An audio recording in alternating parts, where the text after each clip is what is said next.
जाओ, आ जाओ, आ जाओ, आ जाओ। राधे, राधे।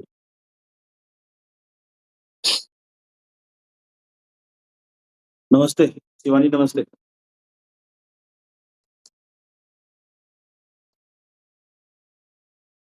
ईश्वर जोशी नमस्ते। और 5-6 मिनट और वेट आ जाने दो बच्चों की।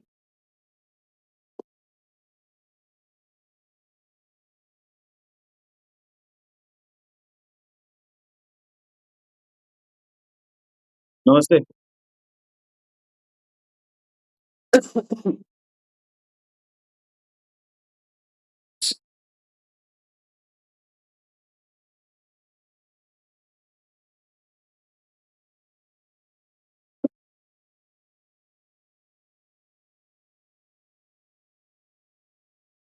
आने दो बच्चों को थोड़ी देर वेट करो 5 मिनट।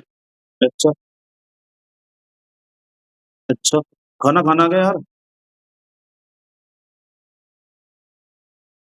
किसी बच्चे को खाना खाना दो यार, आ जाओ। खाना रखा है, आ जाओ खा लो। गरीब गरी गरीब गरीबों का पनीर बनाया मैंने। हमने गरीबों का पनीर बनाया हुआ है। बताओ क्या बनाया हुआ है? बता सकते हो?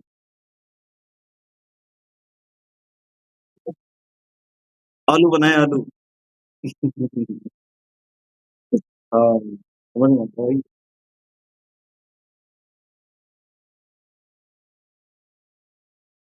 अच्छा।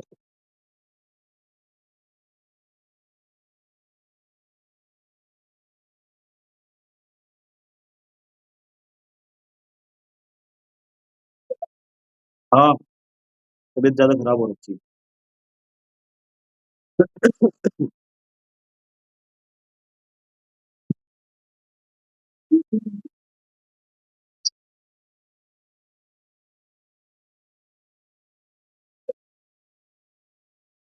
कहाँ तक पढ़ा है यार, बताओ फटाफट? अच्छा, लोकसभा चलेगी आज? लोक राज्यसभा खत्म होगी तो यार लोकसभा वाला चैप्टर थोड़ा-सा बड़ा। इसको एक एक 2 दिन तो लगे ही रहेंगे इसमें। 2 ये थोड़ा बड़ा चैप्टर था। आवाज़ आ रही है? नेटवर्क प्रॉब्लम तो नहीं है भाई?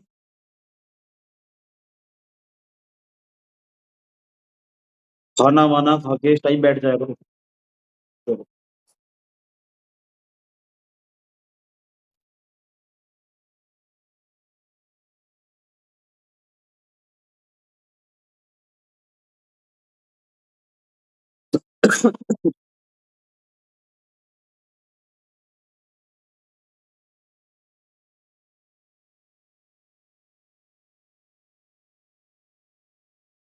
आवाज़ में प्रॉब्लम हो रही है। आवाज़ में क्या प्रॉब्लम हो रही है? यहाँ तो साफ आ रही है।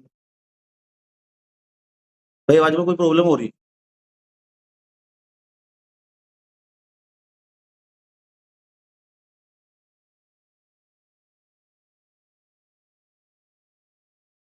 अच्छा, उनका खुद का प्रॉब्लम हो। ठीक है, ठीक है, ठीक है, ठीक है। भाई पेज नंबर बता दो मुझे कौन-सा था? अगर मैं गलत नहीं हूँ तो अब हम लोकसभा पढ़ने वाले हैं और लोकसभा है 8 जुलाई के आस-पास। 8 जुलाई लिखा होगा। पेज नंबर कौन था? पीडीएफ में बता दो, पीडीएफ में कौन-सा पेज नंबर है?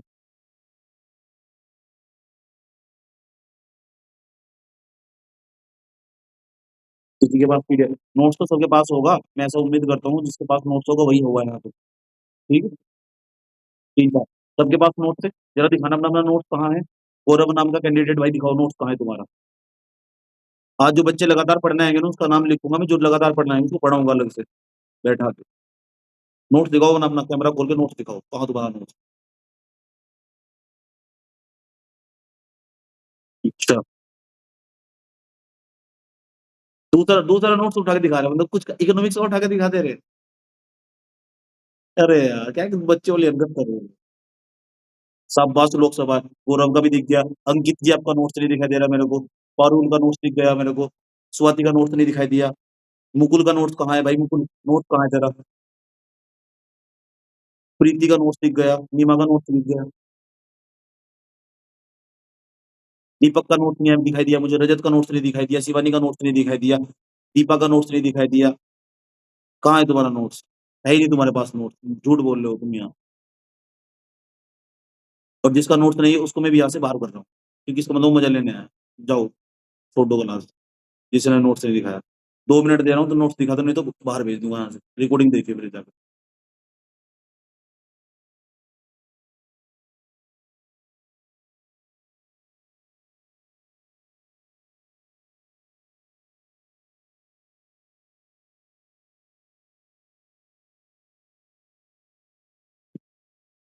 चलो, है नहीं नोट्स तुम्हारे पास?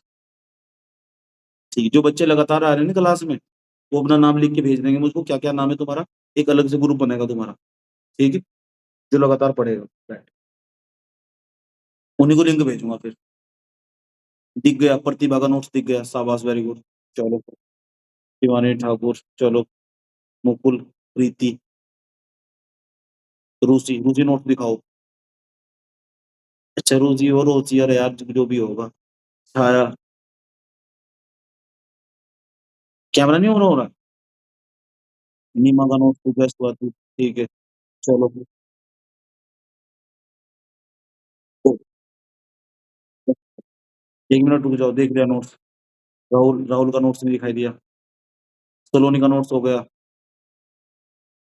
योगिता, सिमरन, सौरभ। आवाज़ नहीं आ रही? उपासना तोमर को आवाज़ नहीं आ रही। भाई मेरी आवाज़ नहीं आ रही? सौरभ सौरभ नोट्स कहाँ तुम्हारा? बहुत कम आ रही है आवाज़। आवाज़ कम नहीं आ रही यार, क्या बात है?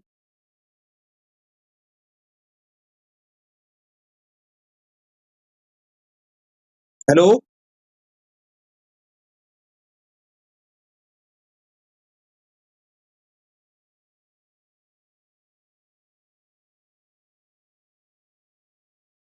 अच्छा, 1 मिनट 1-2 बच्चे का और नोट्स चेक कर लूँ। नोट्स है भी नहीं इनके पास में, मज़ा ले रहे हैं बैठ के यहाँ पे। आयुषी नोट्स दिखाओ, नोट्स कहाँ है तुम्हारा? नहीं तो घर भेज रहा हूँ तुमको यहाँ से भी। आयुषी, सुरभि, विनीता नोट्स दिखा दो। ठीक है, विनीता का नोट्स हो गया। इसका मतलब सीरियस हो, आयुषी का नोट्स नहीं है। आयुषी नोट कहाँ है तुम्हारा? शाबाश वेरी गुड। तालियाँ हो जाएँ आपके लिए। पारुल पारुल नोट्स कहाँ तुम्हारा? नहीं है तुम्हारे? सर कैमरा मूव नहीं हो रहा है। छोड़ो तुम, मैं दिखा दूँ। ठीक है। अन्नू, अन्नू नोट्स कहाँ तुम्हारा? है नहीं ना तुम्हारे पास नोट्स? देख लिया मैंने, देख लिया, घबराओ मत। अन्नू, ज्योति, नीरल इनके पास नोट्स ही नहीं है। ना पढ़ो, कोई बात नहीं, मत पढ़ो। ठीक है, ज्योति का हो गया। चलो, नीरल,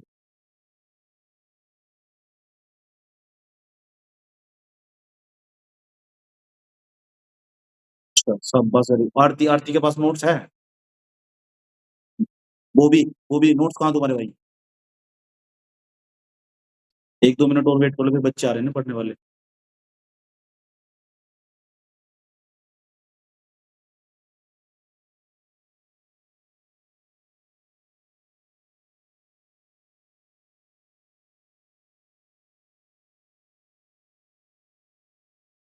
स्टार्ट करें भाई? 10 मिनट बहुत थी। आ जाओ। आज तुमको लेके चलेंगे लोकसभा के अंदर, ठीक है? आवाज़ साफ आ रही है ना? ठीक है, आ जाओ। पहले नंबर का पॉइंट हमारे पास। अब जो लोकसभा है उसको हाउस ऑफ द पीपल बोलते हैं। उसको क्या बोलते थे? State of the council of the state. उसको राज्यसभा को बोलते थे काउंसिल ऑफ द स्टेट। अब हम तुलना करके पढ़ेंगे, उसमें ये था, उसमें ये था। तुलनात्मक अध्ययन, कंपैरेटिव स्टडी सबसे बढ़िया स्टडी मानी जाती है। दोनों का रिवीजन हो जाता है। पूछूंगा कल वाला भी, याद रखना, कुछ भी पूछ सकता हूँ। और बहुत सारे फैक्टर अलग बताऊंगा।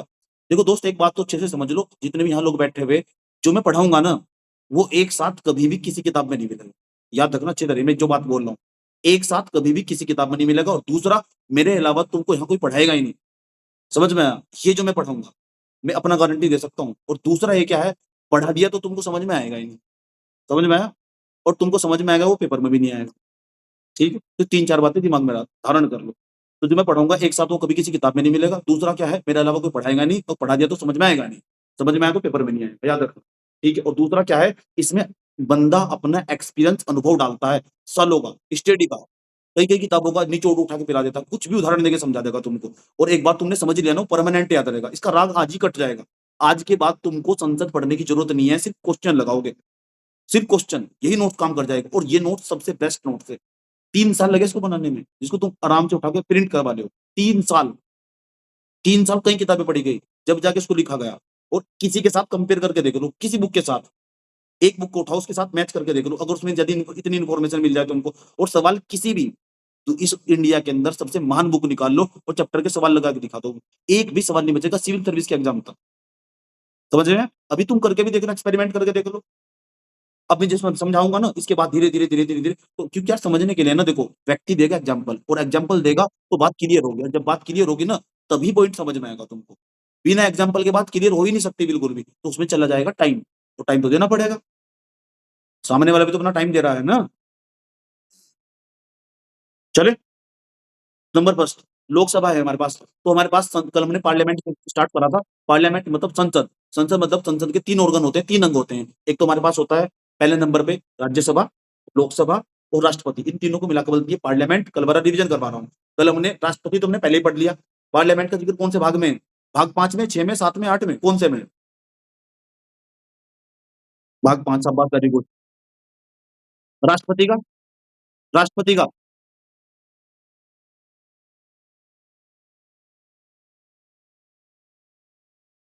भाग 5 में, ठीक है। अब मेरी बात सुनो ध्यान लगा के। अब सवाल है हम लोकसभा को क्या-क्या कहते हैं? कितने नाम है इसके? देखो ध्यान से सुनना, मैं एग्ज़ाम्पल बहुत अच्छे-अच्छे दूँगा। लोकसभा को हम लोगों की सभा भी कहते हैं, क्योंकि देखो लोकसभा अब हम समझेंगे लोकसभा। यार जल्दी आ जाओ फटाफट इतनी स्पीड से। इतने में तो मैं 2 रोटी खा लेता यार। सुनो, इसको लोगों तुम बताओ पढ़ लो, 1 घंटा है मेरे पास, पढ़ लो।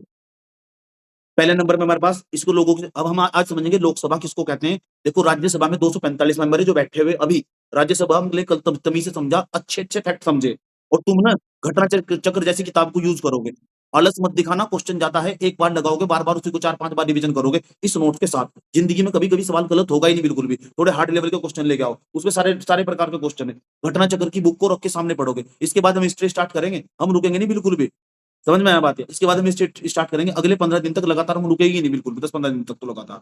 समझ में आया? तो हिस्ट्री तुम्हारे दिमाग में ऐसे ही बैठा दूँगा, ऐसे ही बैठा दूँगा, उसके बाद कोई कोई किताब ही नहीं पढ़नी पड़ेगी तुमको। कभी भी कोई भी किताब पढ़नी ही नहीं और एक भी सवाल गलत नहीं होगा तुम्हारा। सब परमानेंट याद रहेगी हिस्ट्री तुम सारी हिस्ट्री तुम्हें परमानेंट याद रहेगी। खासकर मॉडर्न हिस्ट्री जहाँ से ज़्यादा सवाल आते हैं। युवा ऐसी चलेगी कि 10 या 12 क्लास, 10-12 क्लास में पूरी हिस्ट्री सारे फैक्ट याद करवा दूँगा तुमको। ये तो जो कल मैंने समझाया दिमाग में अच्छी तरह घर कर गया होगा, ठीक है। बस तुम आ जाओ लगातार। ठीक है? चलो, लोगों की सभा, भावनाओं का सदन, अस्थायी सदन इसका नाम है, लोगों की सभा, house of the people. Sir मैंने एक टेस्ट लगाया था, बहुत कम स्कोर आ रहा है और डर लग रहा है। टेस्ट लगाया तो एक ही तो लगाया, लगाओ तो लगातार टेस्ट लगाओ, लगातार क्लास में आओ। डर तो लगेगा ही तुमको, जो कहा तुमको वो तो तुमको करना नहीं, अभी मुझे डिस्टर्ब मत करो, पढ़ने दो। नहीं पढ़ना तो भाग जाओ वहाँ से, ठीक है? सो जाओ जाके। लोगों की सभा, भावनाओं कोई भी मैसेज नहीं करेगा फालतू, जब तक मैं समझाऊँ। लोगों की सभा, भावनाओं का सदन, अस्थायी सदन कहते हैं इसको, जिसमें 543 बंदे बैठे हैं। ये 543 बंदे हमारे देश की जान हैं। समझ में आया? इनसे मिलके बनती है हमारे पास लोकसभा।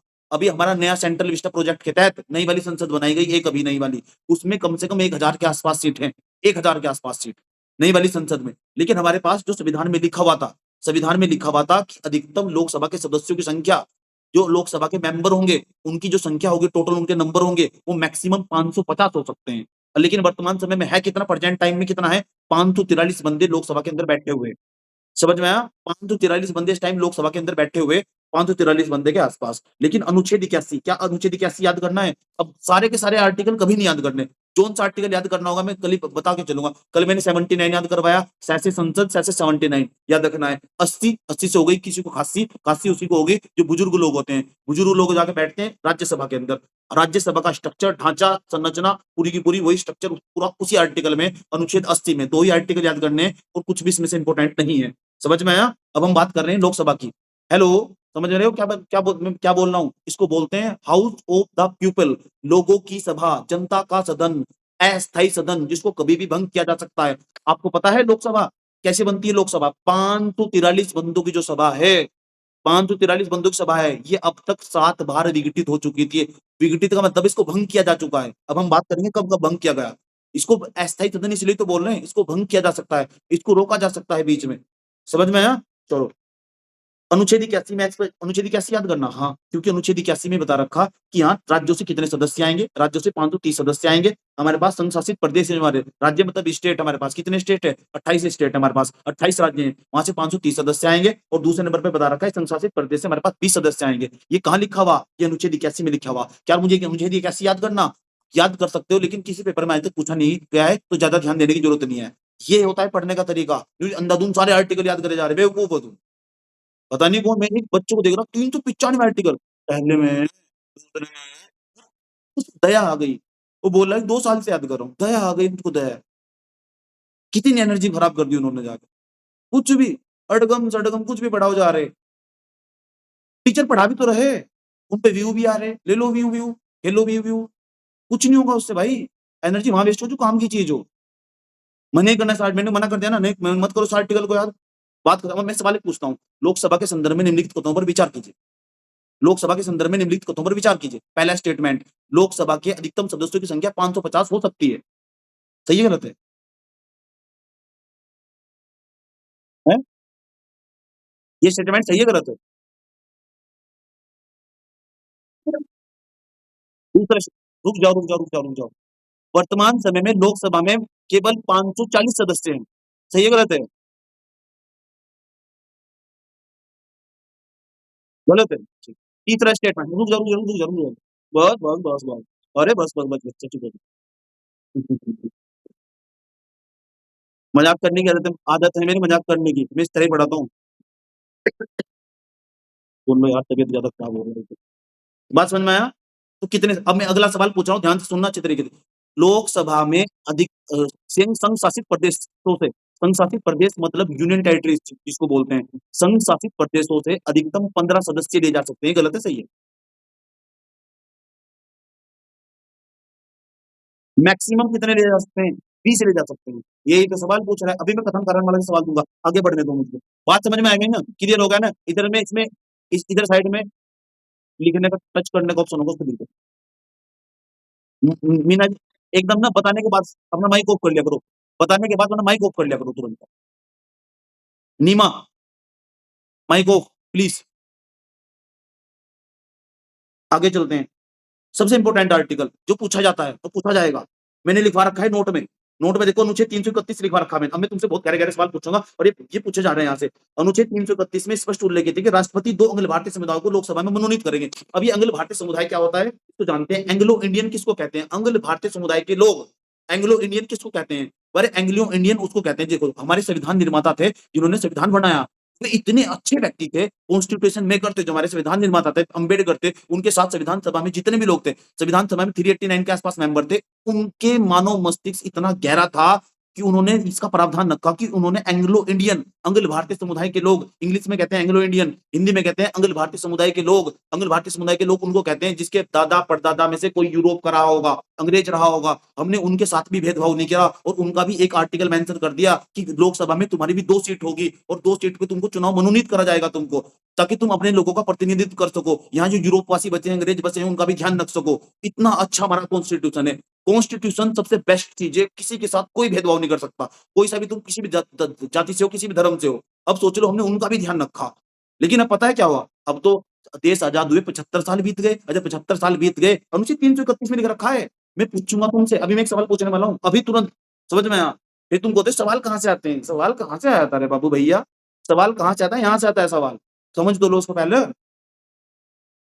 ठीक है? ध्यान से समझो। मैंने कहा हमारे संविधान ने, सुनूँगा, किसी से भी सुन सकता हूँ, जो नहीं सुनाएगा उसको भेज दूँगा घर यहाँ से। मज़ाक नहीं कर रहा हूँ। एकदम तुरंत बाहर।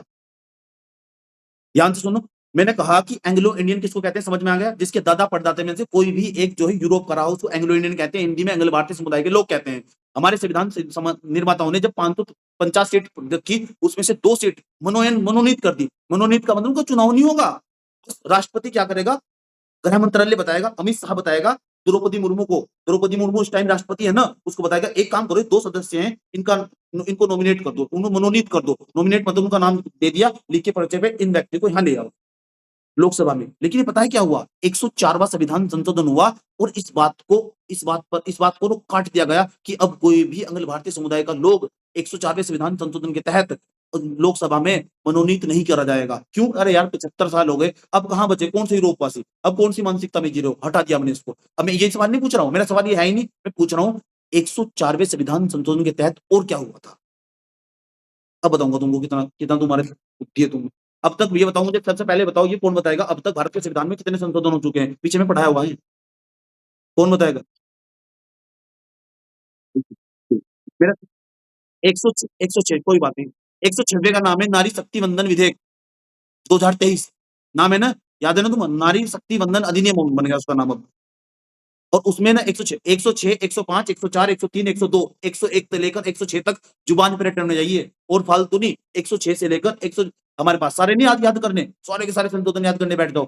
101, 2, 3, 4, 5, 6 किसमें क्या-क्या प्रोविजन है, क्या-क्या प्रावधान है, सब सारी बातें तुमको बतानी चाहिए। जैसे मैं 106 डिस्कस कर रहा हूँ अभी, ठीक है? 105 फिर 104, 103, 102 समझ में आया? तुमसे भी पूछ रहा हूँ। 104 में क्या है? अब ना जो लोकसभा अभी मैं कल डिस्कस कर रहा था तुम्हारे साथ तो मैंने तुमको बताया था कि हमारे पास जो लोकसभा है उसमें अब तक 74 महिलाएँ हैं। 543 में से लोकसभा में केवल 74 महिलाएँ हैं। सरकार ने सोचा ऐसे तो काम चलेगा नहीं, मोदी सरकार ने सोचा एक काम करते हैं कि लोकसभा में महिलाओं का प्रतिनिधित्व बढ़ाने के लिए इनके लिए आरक्षण की व्यवस्था कर दी जाए। लेकिन मेरे हिसाब से ये सही काम कर दिया गया। ग्रासरूट लेवल पे ज़ीरो काम करा गया। उनकी मानसिकता ही नहीं है। मैं यहाँ जितनी महिलाएँ हैं, मैं उनसे चाहता हूँ, क्या तुम लोकसभा का चुनाव लड़नी चाहती हो? आंसर है नहीं। मैं ही बता रहा हूँ, उनका आंसर भी मैं ही बता रहा हूँ। आंसर है नहीं। तो तुमने क्या कर दिया है? वो तो अब चेतना आ रही है ना तुम्हारे पास पढ़ने के बाद अब चेतना आ रही है पॉलिटिकल साइंस अधिकांश महिलाएँ लड़की पॉलिटिकल साइंस में इंटरेस्ट ही नहीं लेती।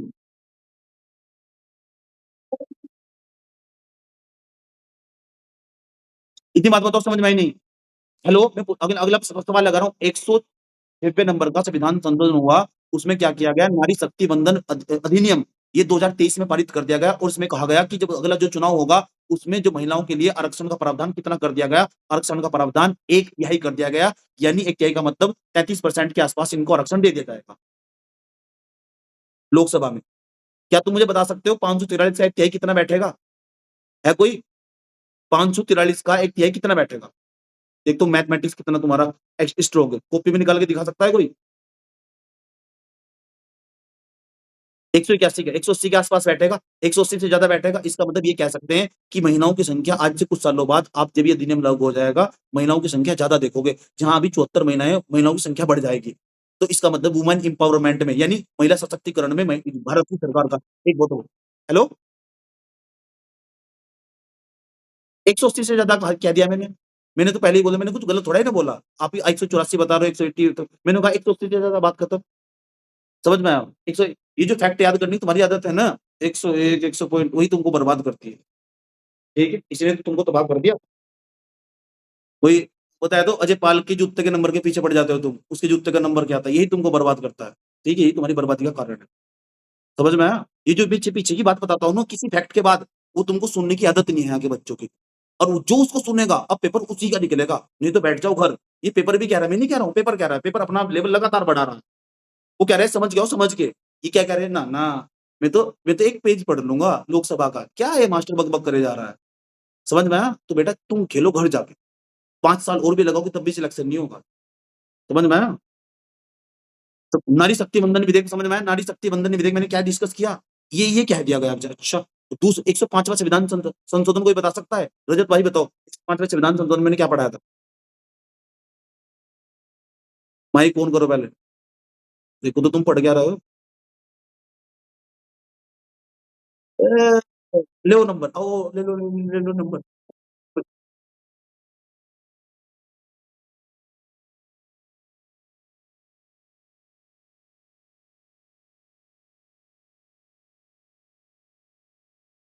ये करोगे पढ़ाई करके छोड़ो ना।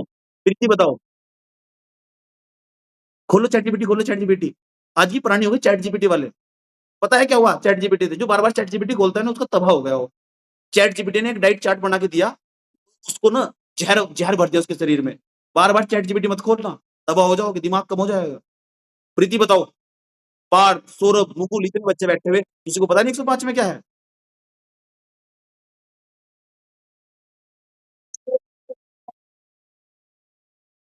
किसके?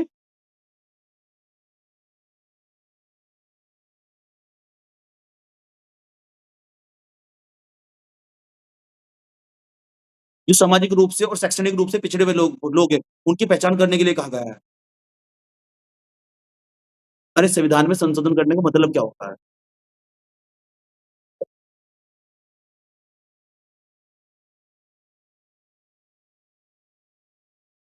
अच्छा, और कोई? पढ़ाई करोगे, जा रहे पेपर देने। मम्मी-अम्मी जा रहे पेपर देने।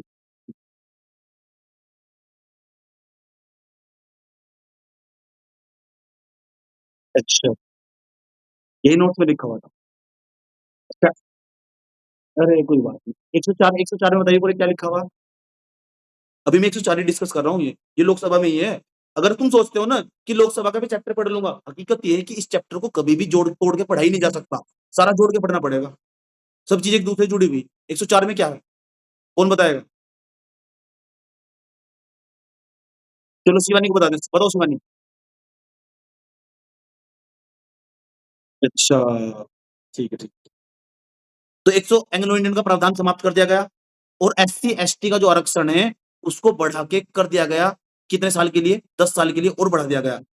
लोकसभा में लोकसभा में और लोकसभा में और राज्यसभा में राज्य और राज्य की विधानसभाओं में बढ़ा दिया गया। समझ में आया? जी, चलो, कोई बात। अब लोकसभा में और राज्य की विधानसभाओं में जो एंग्लो इंडियन आते हैं, अब उनको छुट्टी दे दी गई, भागो यहाँ से। गोरे थे तुम, पहले भी गोरे थे, गोरे पहले भी बेवफ़ा थे, आज भी बेवफ़ा है। गोरे लोगों पे कभी भरोसा नहीं करना चाहिए। सफ़ेद रंग में अगर वफ़ा होती, नमक ही ज़ख्मों की दवा होती। भागो तुम यहाँ से, भगा दिया उन्हें, ठीक है? चलो, अब है हमारे पास लोकसभा में अधिकतम सदस्य संख्या कितनी? 550, ठीक है? वर्तमान समय में कितने हैं? 543 के आस-पास, जो मैं तुमको बता रहा हूँ बार-बार चिल्ला-चिल्ला के। संग अगर 550 है, उसमें राज्य से कितने आ सकते हैं? 530 आ सकते हैं। अब पता है क्या होने वाला है? डिलिमिटेशन होने वाला है, परिसीमन आयोग का गठन होगा 2026 में, सीटों का आवंटन बँटवारा होगा। मुझे नहीं पता आप कौन-से लोकसभा क्षेत्र में आते हैं, मुझे इतना पता है मैं हरिद्वार के लोकसभा क्षेत्र में आता हूँ और उसमें कुछ गाँव और डाल दिए जाएँगे, हो सकता है लोकसभा की 2 सीट बना दी जाए। क्योंकि ज़्यादा बड़ा क्षेत्र हो रहा है। तो इसी को बोलते हैं परिसीमन होना। परिसीमन अब तक 4 बार हो चुका है। हेलो, क्या आप मेरी आवाज़ सुन सकते हैं? देश की आज़ादी के बाद जब से संविधान लागू हुआ तब से अब तक परिसीमन कितनी बार डिलिमिटेशन बोलते हैं इंग्लिश में, हिंदी में बोलते हैं परिसीमन। परिसीमन आयोग का गठन अब तक 4 बार हो चुका है। समझ में आया? ये अब इस बार जो होगा 2026 में होगा और सीटों का आवंटन करा जाएगा। कौन-सी सीट में कौन-सी लोकसभा आएगी, कौन-सी लोकसभा में कौन-सी विधानसभा आएगी, कौन-कौन सी विधानसभा में कौन-कौन सा क्षेत्र आएगा। ये होता है हमारे पास परिसीमन आयोग का गठन करके परिसीमन करना। बात समझ में आई? मैं क्या बोल रहा हूँ? हेलो! ठीक है। नेक्स्ट, अब हमारे पास बात करते हैं, क्या आप सर आप हमें ऐसे व्यक्ति का नाम बता सकते हैं, जो लोकसभा में मनोनीत होके आए, लेकिन एंग्लो इंडियन थे। पता है कितनी बार? 7 बार मनोनीत होके आए। ऐसे भी सवाल पूछ देता है। ऐसे व्यक्ति का नाम बताइए जो सबसे अधिक बार लोकसभा में मनोनीत होके आए हैं, अंग भारतीय समुदाय के हैं, एंग्लो इंडियन हैं, जिनको इलेक्ट नहीं करा गया, सिलेक्ट करा गया। चुनाव नहीं हुआ उनका। अखिल भारतीय समुदाय के थे, उनका नाम है फ्रैंक जे एंथोनी और ये संविधान सभा के सदस्य भी रहे। फ्रैंक जे एंथोनी इनका नाम है, फ्रैंक जे एंथोनी।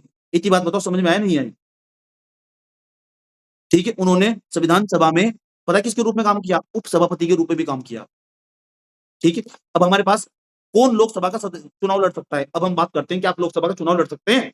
जो बच्चे यहाँ पे बैठे हुए हैं, क्या वे लोकसभा का चुनाव लड़ सकते हैं? तो चलो हाँ, देखते हैं पहले नंबर पे।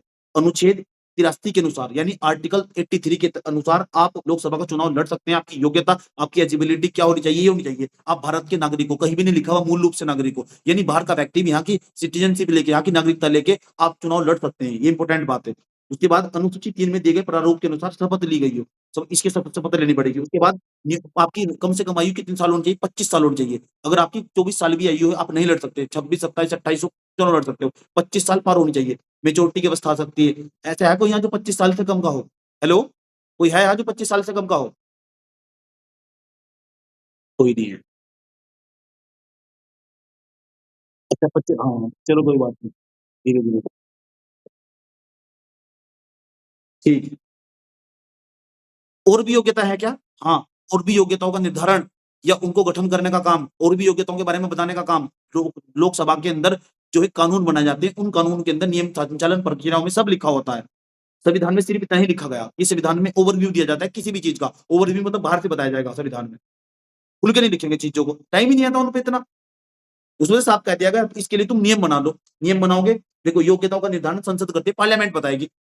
पार्लियामेंट कौन बताएगा? पार्लियामेंट में कानून बनाया गया। कानून कब बनाया गया? 1971 में बनाया गया। समझ में आया बात ये? चलो। अब अनुच्छेद 81 में हमारे पास सीटों की संख्या का आवंटन हमारे पास देखो सीटों की संख्या 1971 में बना रखा, निर्वाचन क्षेत्रों का 2001 में, तो 2026 तक चलेगा हमारे पास। जैसे मैंने कहा ना 2026 में परिसीमन आयोग का गठन होगा। मैंने थोड़ी पहले बताया ना परिसीमन आयोग, डिलिमिटेशन हमारे पास कमीशन बनाया जाएगा। परिसीमन आयोग का गठन होगा। वो 2026 तक चल रहा है जो चल रहा है हमारे पास। उसके बाद सब बदल जाएगा पूरा। अनुच्छेद 81 में स्पष्ट उल्लेखित है राज्य में लोकसभा का आवंटन ये 1971 लोकसभा के स्थानों का आवंटन 1971 तथा निर्वाचन क्षेत्रों का निर्धारण 1901 की जनसंख्या के आधार 2001 की जनसंख्या के आधार पर 2026 तक रहेगा। ये तो लिखा हुआ पूरा का पूरा 2026 तक रहेगा, लेकिन 1971 की जनसंख्या यूज कर रखी है हमने इसमें। पता है क्यों यूज कर रखी है? मैं बताता हूँ देखो। मान लो जब हमने लोकसभा 2000 देखो ध्यान से समझना बड़े प्यार के साथ। हमने जब कहा कि कौन-सा क्षेत्र कौन-सा लोकसभा का क्षेत्र में कौन-सी विधानसभा आएगी, कौन-सी विधानसभा आएगी, कौन-सी विधानसभा क्षेत्र में कौन से गाँव आएँगे, कौन से ब्लॉक आएँगे, कौन सी तहसील आएगी। ये इसमें जब हमने बाँटा इसको तो याद रखना कि इसमें ना हमने पता है क्या करा?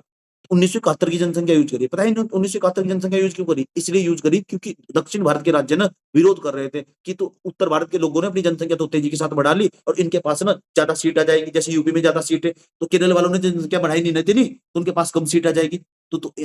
यूपी वाले लोगों ने तो बेवकूफ़ है यूपी के लोग तो फिर सारे के सारे उन्होंने अच्छा काम नहीं किया ना, बुरा काम किया उन्होंने। तो यहाँ भेदभाव हो गया, तो हम भेदभाव को समाप्त करने के लिए 1971 की जनसंख्या रखी हमने जानबूझ के, ताकि भेदभाव समाप्त करा जा सके, समानता दी जा सके। इसलिए मैंने 1971 की जनसंख्या यूज़ करी थी और कब तक के लिए? 2026 तक के लिए। अब देखेंगे 2026 में जो होगा उसमें कौन-सी जनसंख्या को यूज़ करेंगे। समझ आए? सीटों का आवंटन करने के लिए, सीटों को बनाने के लिए कि लोक हरिद्वार की लोकसभा देखेंगे उत्तराखंड में कितनी सीट आएगी। वैसे आ गया इसकी लिस्ट तैयार हो गई। उत्तराखंड में लगभग 11 के आस-पास 11-12 के आस-पास सीट आने वाली। उत्तराखंड में लोकसभा की 11-12 सीट होने वाली। इसकी लिस्ट तैयार हो गई पूरी की पूरी। तुम जाके सर्च करके एक पूरा का पूरा ऑफिशियल डॉक्यूमेंट भी पढ़ सकते हो। समझ में आया बात ये? ठीक है? तो सीट बढ़ने वाली और जो नया संसद भवन बनाया गया सेंट्रल विस्टा प्रोजेक्ट के तहत, उसमें भी देखो सीटों की संख्या लगातार बढ़ी हुई है, बढ़ेगी उसमें। तो इसका मतलब है अब वैकेंसी निकलने वाली लोकसभा के चुनाव की। समझ में आया बात ये? और चुपचाप पर्चा भर लेना। भरोगे तभी जब 25 साल से ऊपर होगे थोड़ी जानकारी होगी। समझ में आया बात? चलो कहीं तो वैकेंसी निकल रही है।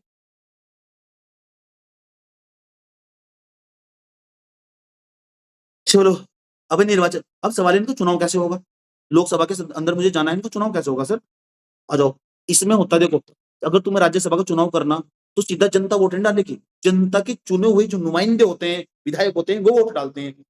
समझ में आया बात ये? तो उनका उनका जो राज्यसभा के जो सदस्य होते हैं, राज्यसभा के जो मेंबर होते हैं, उनका इनडायरेक्टली इलेक्ट होते हैं हमारे पास। उनका चुनाव होता है इनडायरेक्टली इलेक्ट होते हैं। इलेक्ट का मतलब उनका अप्रत्यक्ष रूप से प्रतिनिधित्व होता है। अप्रत्यक्ष मतलब डायरेक्ट नहीं वोट देंगे। यहाँ क्या होता है लोकसभा के चुनाव में डायरेक्ट 18 साल से जिसकी ऊपर उम्र ज्यादा है, वो सीधा वोट डालने जाएगा। इसमें और जो पता है जिसको ज्यादा वोट मिलेंगे, वही विजेता होगा। इसमें वर्त्याकरण में वोट नहीं देना होता, जैसे राज्यसभा में चुनाव देना वोट देना होता है। ये मेरी पहली पसंद है, ये मेरी दूसरी पसंद है, ये मेरी तीसरी पसंद है। लेकिन यहाँ पे पता है क्या होता है? यहाँ अग्रता ही विजेता होता है, जिसको ज्यादा वोट पड़ेंगे वो जीत जाएगा। वाराणसी से मोदी जी चुनाव लड़े, अजय राय के विपक्ष में। पता है क्या हुआ? 4 राउंड तक मोदी जी को हवा ही नहीं आई। मोदी जी को लग लिया कि अब तो हारेंगे, अब तो हारेंगे। 5वें राउंड, छठे राउंड में पता है क्या हुआ? सारे मीडिया हाउस को बाहर भेज दिया गया। 5वें छठे राउंड में मोदी जी ऊपर। क्या हुआ? वो सबको पता है। आजकल क्या हो रहा है सबको पता है। सब गोल-गोल है भैया, गोल-गोल है। मीडिया को वो सीसीटीवी कैमरा भी नहीं चला। 4 राउंड तक मोदी जी को हवा ही नहीं आई। इतने बड़े नेता को 50,000 का मार्जिन केवल, बच गए मोदी जी। समझ में आया? अब तुमको लगेगा जैसे मैं मोदी जी की बुराई बुराई करूँगा ना, इनको यहाँ जो बैठे हुए हैं ना, उनको पता है क्या लगेगा? ये व्यक्ति मोदी जी को पसंद नहीं करता है, जो यहाँ लगेंगे। तो हकीकत ये है कि तुम गधे हो सारे के सारे। समझ में आया? जिनको ऐसा लगेगा। अगर मैं थोड़ी देर बाद राहुल गांधी की बड़ाई करूँगा ना, उनको लगेगा कि ये राहुल गांधी को पसंद नहीं करता, पसंद नहीं करता है। पढ़े-लिखे व्यक्ति की पहचान होती है, वो अच्छे व्यक्ति की अच्छाई भी बताएगा, बुराई भी बताएगा और बुरे व्यक्ति की बुराई भी बताएगा, अच्छाई भी बताएगा। समझ में आया? और कहीं भी किसी भी गवर्नमेंट जॉब में चले जाओगे, अपना पक्ष रखने के लिए चुपचाप मौन रहना पड़ेगा। खासकर सिविल सर्विस जैसा एग्ज़ाम में तो चुपचाप रहना पड़ता है। आप अपनी भावनाओं को व्यक्त नहीं कर सकते, खुले तौर पर। क्यों? आप सरकार के पक्ष में नहीं बता सकते, विपक्ष में नहीं बता सकते। अंदर रखना पड़ेगा, तो पढ़े-लिखे व्यक्ति की पहचान हो सकती है। समझ में आया? हकीकत क्या है कि दोनों ही पार्टी के निकम्मी है और दोनों ही पार्टी के नेता सारे निकम्मे हैं। गिने-चुने 2-4 नेताओं को छोड़ के। कभी भी अभी तुमको टाइम मिले, सत्यपाल मलिक है, एक करके अभी उनकी थोड़ी देर पहले मृत्यु हुई है। उनकी पत्नी ने एक लेटर लिखा, बड़ा गजब का, इकबाल मलिक करके नाम है उनका। 2-3 दिन पहले उन्होंने एक चिट्ठी लिखी। दुनिया में इतनी नफ़रत फैल रही है, एक प्रेम भरी चिट्ठी अपने पति को किस तरह भावनात्मक रूप से लिखी जा सकती है। आप उसको पढ़ सकते हो, ज़रा सुनना उसको। समझ में आया बात है? थोड़ी भावनाएँ जागेगी, इतनी बड़ी नफ़रत की दुनिया में थोड़ा-सा तो प्रेम तुम्हारे अंदर जागेगा। पढ़ना ज़रा उसकी चिट्ठी जाके। बहुत अच्छे नेता थे वो भी। 2-3 दिन पहले उनकी मृत्यु हुई। अरे बोर तो नहीं हो रहे यार तुम?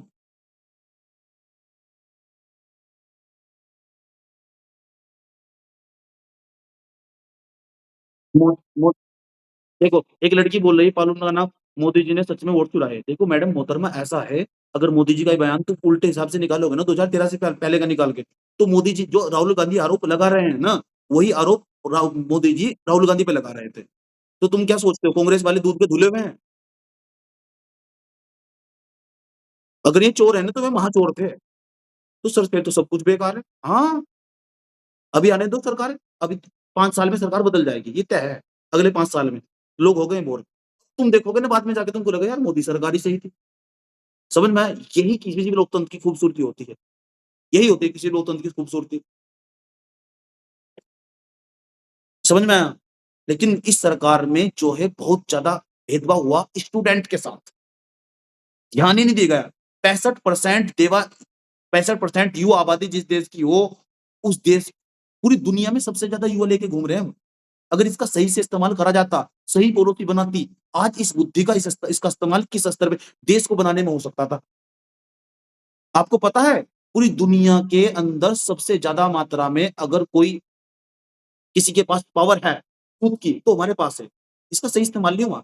पॉलिसी पैरालाइज़ हो गई। समझ में आया? अनपढ़ लोगों के हाथों में सत्ता चली गई। कुछ लोग ऐसे थे, कुछ लोग सही भी थे, जैसे नितिन गडकरी का नाम है, प्रधानमंत्री बनने लायक है, सच में बनने लायक है, योग्यता रखता है और समझे उसको। उसको नहीं बनाया जाता है यहाँ पे, नहीं। यहाँ तो भारत के लोग बताया तो इंटरनेट दुनिया का फास्टेस्ट इंटरनेट, जापान सबसे तेज़ी के साथ इंटरनेट, भारत के इंटरनेट से कई हज़ार गुना स्पीड है उसकी, तैयार कर दिया उन्होंने। यहाँ क्या है, बेटा याद रखना, जब जापान पूरी दुनिया में सबसे फास्ट इंटरनेट बना रहा था, भारत के लोग पता है क्या कर रहे थे? भारत के लोग एक काम कर रहे थे, भारत के लोग जाति, धर्म के मुद्दे में उलझे हुए थे और भारत का बेवकूफ मीडिया, वो भारत को बेवकूफ ही बना रहा था। ये याद रखेगा इतिहास आने वाले टाइम पे। समझ में आया? और स्टूडेंट को और टीचर को रोड पे डाल के पीटा जा रहा था। आने वाले टाइम पे इतिहास याद रखेगा ये सब।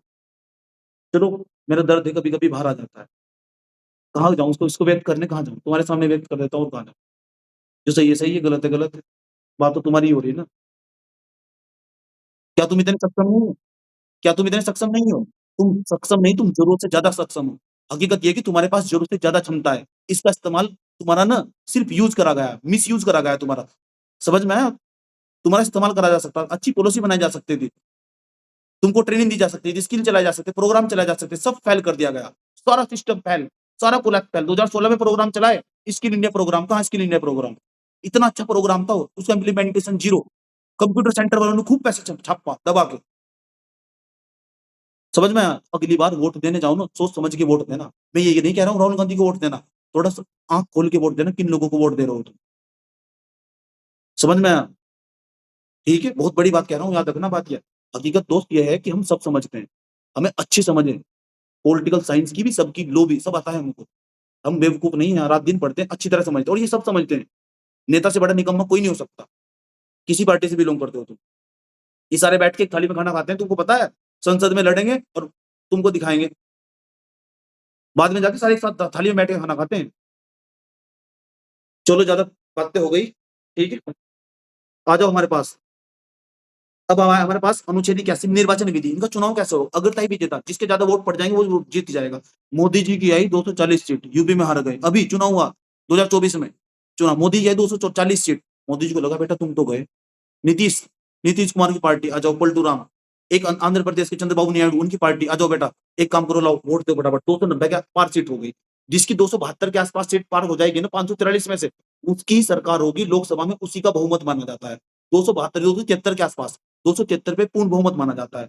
तो मोदी जी ने दो पार्टियों का समर्थन है, अगर मैं दो पार्टी अपना हाथ पीछे खींच ले, मोदी जी भी प्रधानमंत्री से कोलैप्स कर जाएंगे। और मुझे पूरी उम्मीद है, आज आप लिख लो कि सरकार 2029 से पहले पक्का 100% गिर जाएगी। लिख लो 29 से पहले पूरी नहीं चलती है सरकार, गवर्नमेंट, याद रखना बात। फिर तुमको मेरी बात याद आएगी, मास्टर क्लास में क्या बोल रहा था।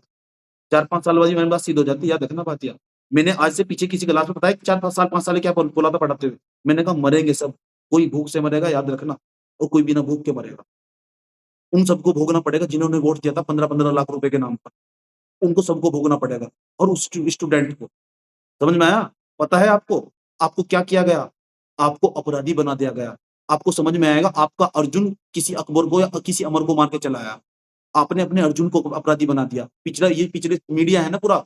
अबे मैं मास्टर्स कर रहा हूँ जर्नलिज्म के, अच्छी तरह समझा जर्नलिज्म का क्या पॉइंट होते हैं। जितने भी सारे के सारे ये है ना एंकर, सारे के सारे सारा दिन बैठ के नफरत फैलाते हैं, एकदम निकम्मे हैं सारे के सारे। समझ में आया? उस दिन आपको समझ में आएगा कि आपने अपने अर्जुन को अपराधी बना दिया है। इनके सबके बच्चे पता है कहाँ पढ़ते हैं? समझ कहाँ पढ़ते हैं? इंग्लैंड में। आपके बच्चे कहाँ पढ़ते हैं? आपके बच्चों को कहते हैं हिंदी सिखाओ इनको। मुझे बहुत गुस्सा आता है यार, पढ़ने के बाद बहुत बुरा लगता है। पता है मेरे पास कैसे बच्चे पढ़ने आते हैं? बेचारा सुबह से लेकर शाम तक जो है 4 बजे तक लगातार उस पे काम करेगा दुकान पे। 11th-12th क्लास के बच्चे की बात बता रहा हूँ, दुकान पे काम करेगा, इतना गरीब घर का बच्चा है। 1 घंटे का टाइम निकाल लेगा, 2 घंटे का, और मैथ पढ़ने में। और उसके बाद में सर मैं आज लेट हो गया था, मिस्त्री ने छुट्टी नहीं दी, अभी भी आते हैं। अब सोच लो, कहाँ ले गए हम देश को खींच के। और उम्र पता है कितनी है? तुम भी शर्म आ जाएगी, 12 साल, 13 साल, 12-13 साल। वो पूरे दिन काम कर रहा है और रात को पढ़ता है। सोच लो यार। और तुम यहाँ बैठ के, सर मेरे से पढ़ाई नहीं हो रही, सर गर्लफ्रेंड ने दिल तोड़ दिया, सर ये हो गया, बेवकूफ हो गया तुम। सर मुझे लगता है मेडिटेशन करना चाहिए, एंजाइटी होनी चाहिए। तुम्हारी प्राथमिकता पढ़ाई है ही नहीं। जिस व्यक्ति को सच में पढ़ाई करनी है उसको उसके अलावा कुछ समझ में ही नहीं आएगा। भाड़ में जाओ पूरी दुनिया। पढ़ाई करनी है, बात खत्म। क्या मेडिटेशन, क्या ध्यान, सब बाद में। ये सब सेकेंडरी चीज है। पेट यहाँ तक भर लिया, खाना रात को थोड़ा कम खाया करो। यहाँ तक भर लिया, फिर क्या होगा? थॉट्स आएंगे दिमाग में उल्टे सीधे, और क्या होगा?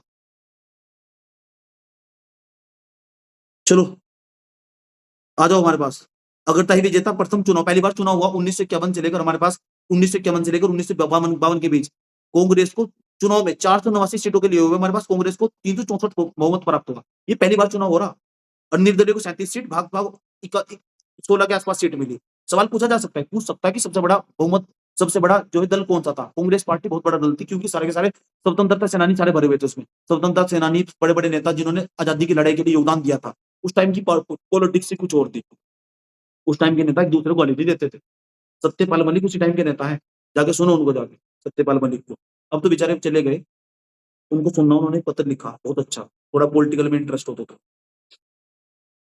शपथ। अब सवाल है, लोकसभा में जाके तुम बैठ गए, रजत को मैंने लोकसभा में बैठाता है, मुकुल को, राहुल को, रोशी को, हमारे पास मुकुल को, प्रीति को मैंने लोकसभा में जाके बैठा दिया।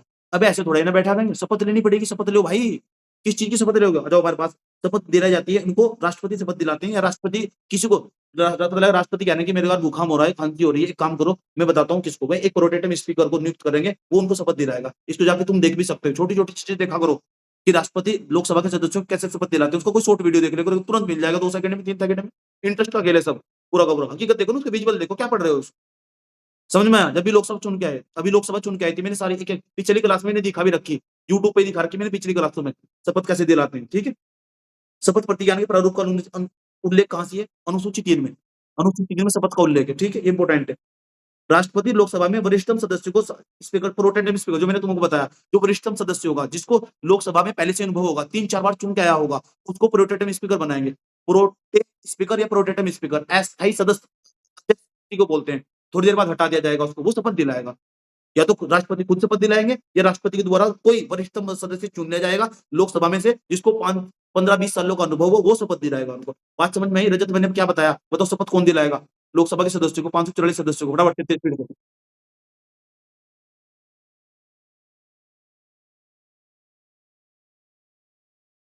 3-4 साल से नहीं, 3-4 बार से, 3-4 साल से तो हर साल चुनाव हो रहा है।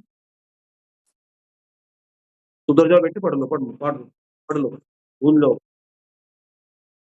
उसके बाद हमारे पास अब सवाल है, तुम पूछोगे मेरे से, सर ये अनुच्छेद 99 याद करना। हाँ, 99 याद करना क्योंकि 1-2 बार पेपर में पूछा हुआ है। 99 पे टिक लगा दो, स्टार लगा दो, 3 स्टार लगा दो उसपे कि मेरे को याद करना है। सारे नहीं आर्टिकल याद करने। नहीं, सारे आर्टिकल याद कर ही बंद हैं।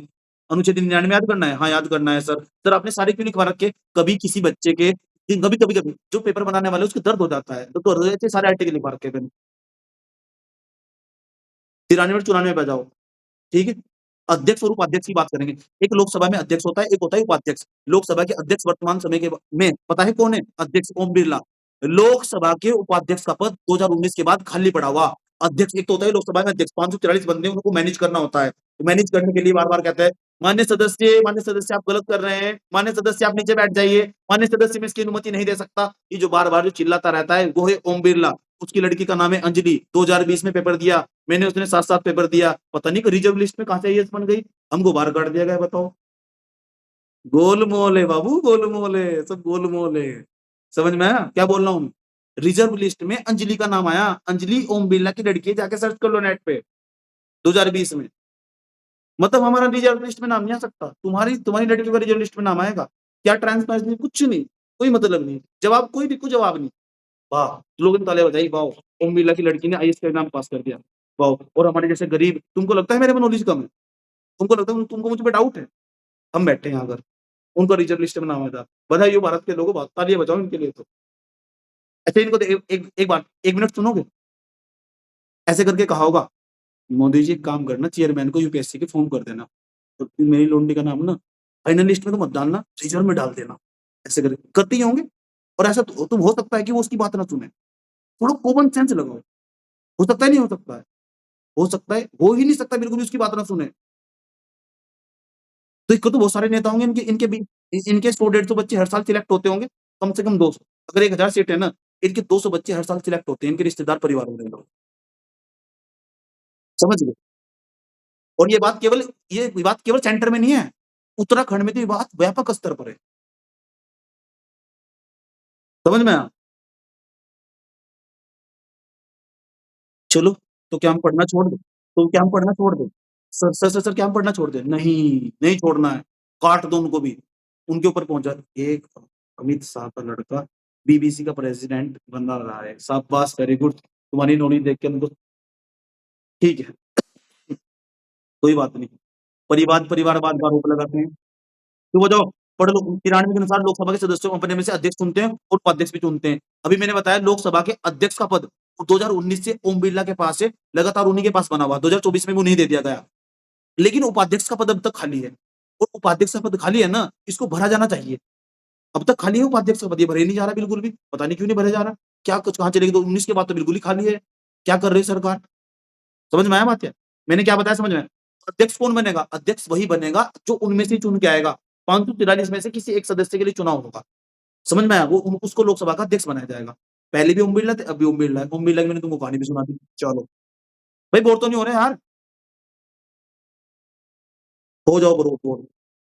देखो अध्यक्ष भी बना दिया, उपाध्यक्ष बना बना दिया। अब मैं चाह रहा हूँ इनको हटा दिया जाए, इनको छुट्टी करो। अब मैं चाह रहा हूँ लोकसभा के जो अध्यक्ष हैं ओम बिरला, मैं चाह रहा हूँ इनको हटाओ। इन्होंने ये बहुत भेदभाव करते हैं, अपनी लड़कियों को आईएएस बना देते हैं, हमारे जैसे गरीब बच्चों को बेचारों को बाहर निकाल देते हैं। हटाओ इनको। तो हटाने मेरे हाथ में कहाँ है यार हटाने के लिए? पहली बात तो 14 दिन पहले इसको नोटिस देना पड़ेगा, जारी करने पड़ेगा एकदम नहीं, ओम बिरला जी आज आपको हटाया जा रहा है। कुछ भी, ऐसे थोड़ी ना हटा दोगे। संविधान में लिखी बात के आधार पर उनको हटाया जाएगा।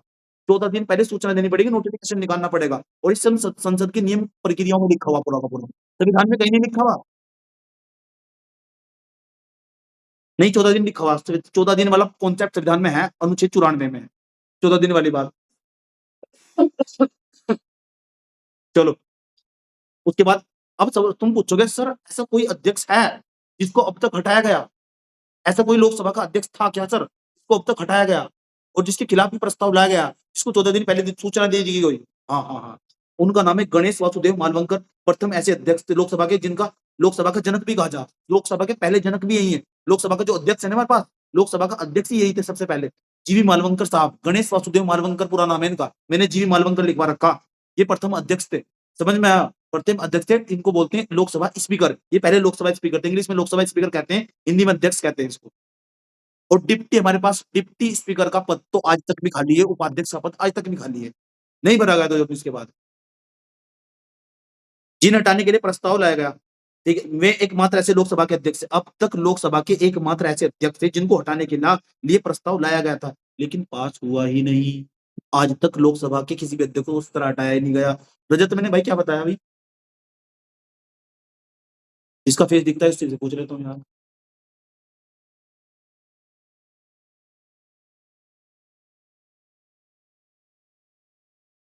एक ही व्यक्ति है ऐसा अब तक 18 लोकसभा चुन के आ चुके।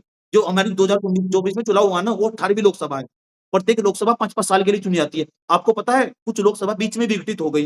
राज्यसभा बीच में विघटित नहीं हो सकती। लोकसभा बीच में विघटित 7 बार लोकसभा बीच में विघटित हुई। सातों की सातों में तुमको याद करवाऊंगा, पेपर में पूछी जाती है। कौन-कौन सी कब-कब से लोकसभा विघटित हुई, कब 1 साल के लिए उसका काल बढ़ गया, कब बीच में 4 साल पहले से, तो ये हमने सब आगे लिखवा रखा, सब नोट में सब लिखा हुआ। नोट के बाद कुछ नहीं जाएगा। नोट्स मतलब किताब, किताब मतलब किताब का भी बाप है मेरा नोट ये। अगर इसको तमीज़ से हज़म कर जाओ तो।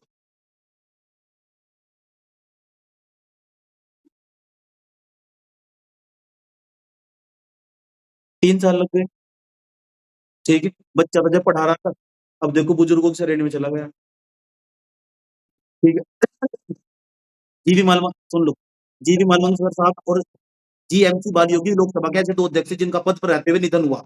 ये 2 ऐसे ये भी पूछा जा सकता है ऐसे व्यक्तियों का नाम बताओ जो पद पे रहते हुए मर गए। लोकसभा के अध्यक्ष थे, उनको सोचा कल को जो लोकसभा का सत्र चलने वाला है, देखा क्या सुबह को उठे ही नहीं बिल्कुल भी। 2 नाम है हमारे पास, एक तो जीवी मालवंकर साहब, जीएमसी, हमारे पास बालियोगी। अगर कभी पूछ रहे तो 2 ऐसे व्यक्ति हैं। गणेश वासुदेव मालवंकर भई जो लोकसभा के प्रथम अध्यक्ष थे हमारे पास। ऐसे नीलम संजीव रेड्डी बहुत बड़ा नाम है यार, बहुत वो योगदान दिया। आज़ादी की लड़ाई में बहुत बड़ा नाम है इनका, नीलम संजीव रेड्डी का। कभी इस टाइम की कभी हिस्ट्री पढ़ना बैठ के जाके नीलम, अब तो मैं हिस्ट्री पढ़ाऊँगा ही तुमको, वहाँ उसको डिस्कस करूँगा नीलम संजीव रेड्डी का और जो इंदिरा गांधी के बीच का बहुत बड़ा विवाद है। इंदिरा गांधी के नाक में दम कर दिया था नीलम संजीव रेड्डी ने। ये राष्ट्रपति भी रहे हमारे नीलम संजीव रेड्डी। पता है किसी को? 77 के आस-पास, 77 तक के बाद तक ये राष्ट्रपति भी रहे। इंदिरा गांधी सोच करे तो करे क्या? समझ में आया? वैसे नीलम संजय रेड्डी मेरी अपेक्षा इंदिरा गांधी अपेक्षा इनको ज़्यादा अच्छा था, अगर बना देते इनको प्रधानमंत्री। बहुत अच्छे पढ़े-लिखे व्यक्ति थे और आज़ादी की लड़ाई में बहुत बड़ा योगदान था नीलम संजीव रेड्डी का। लेकिन नीलम संजीव रेड्डी क्यों मैं यहाँ क्यों डिस्कस कर रहा हूँ नीलम संजीव रेड्डी के बारे में?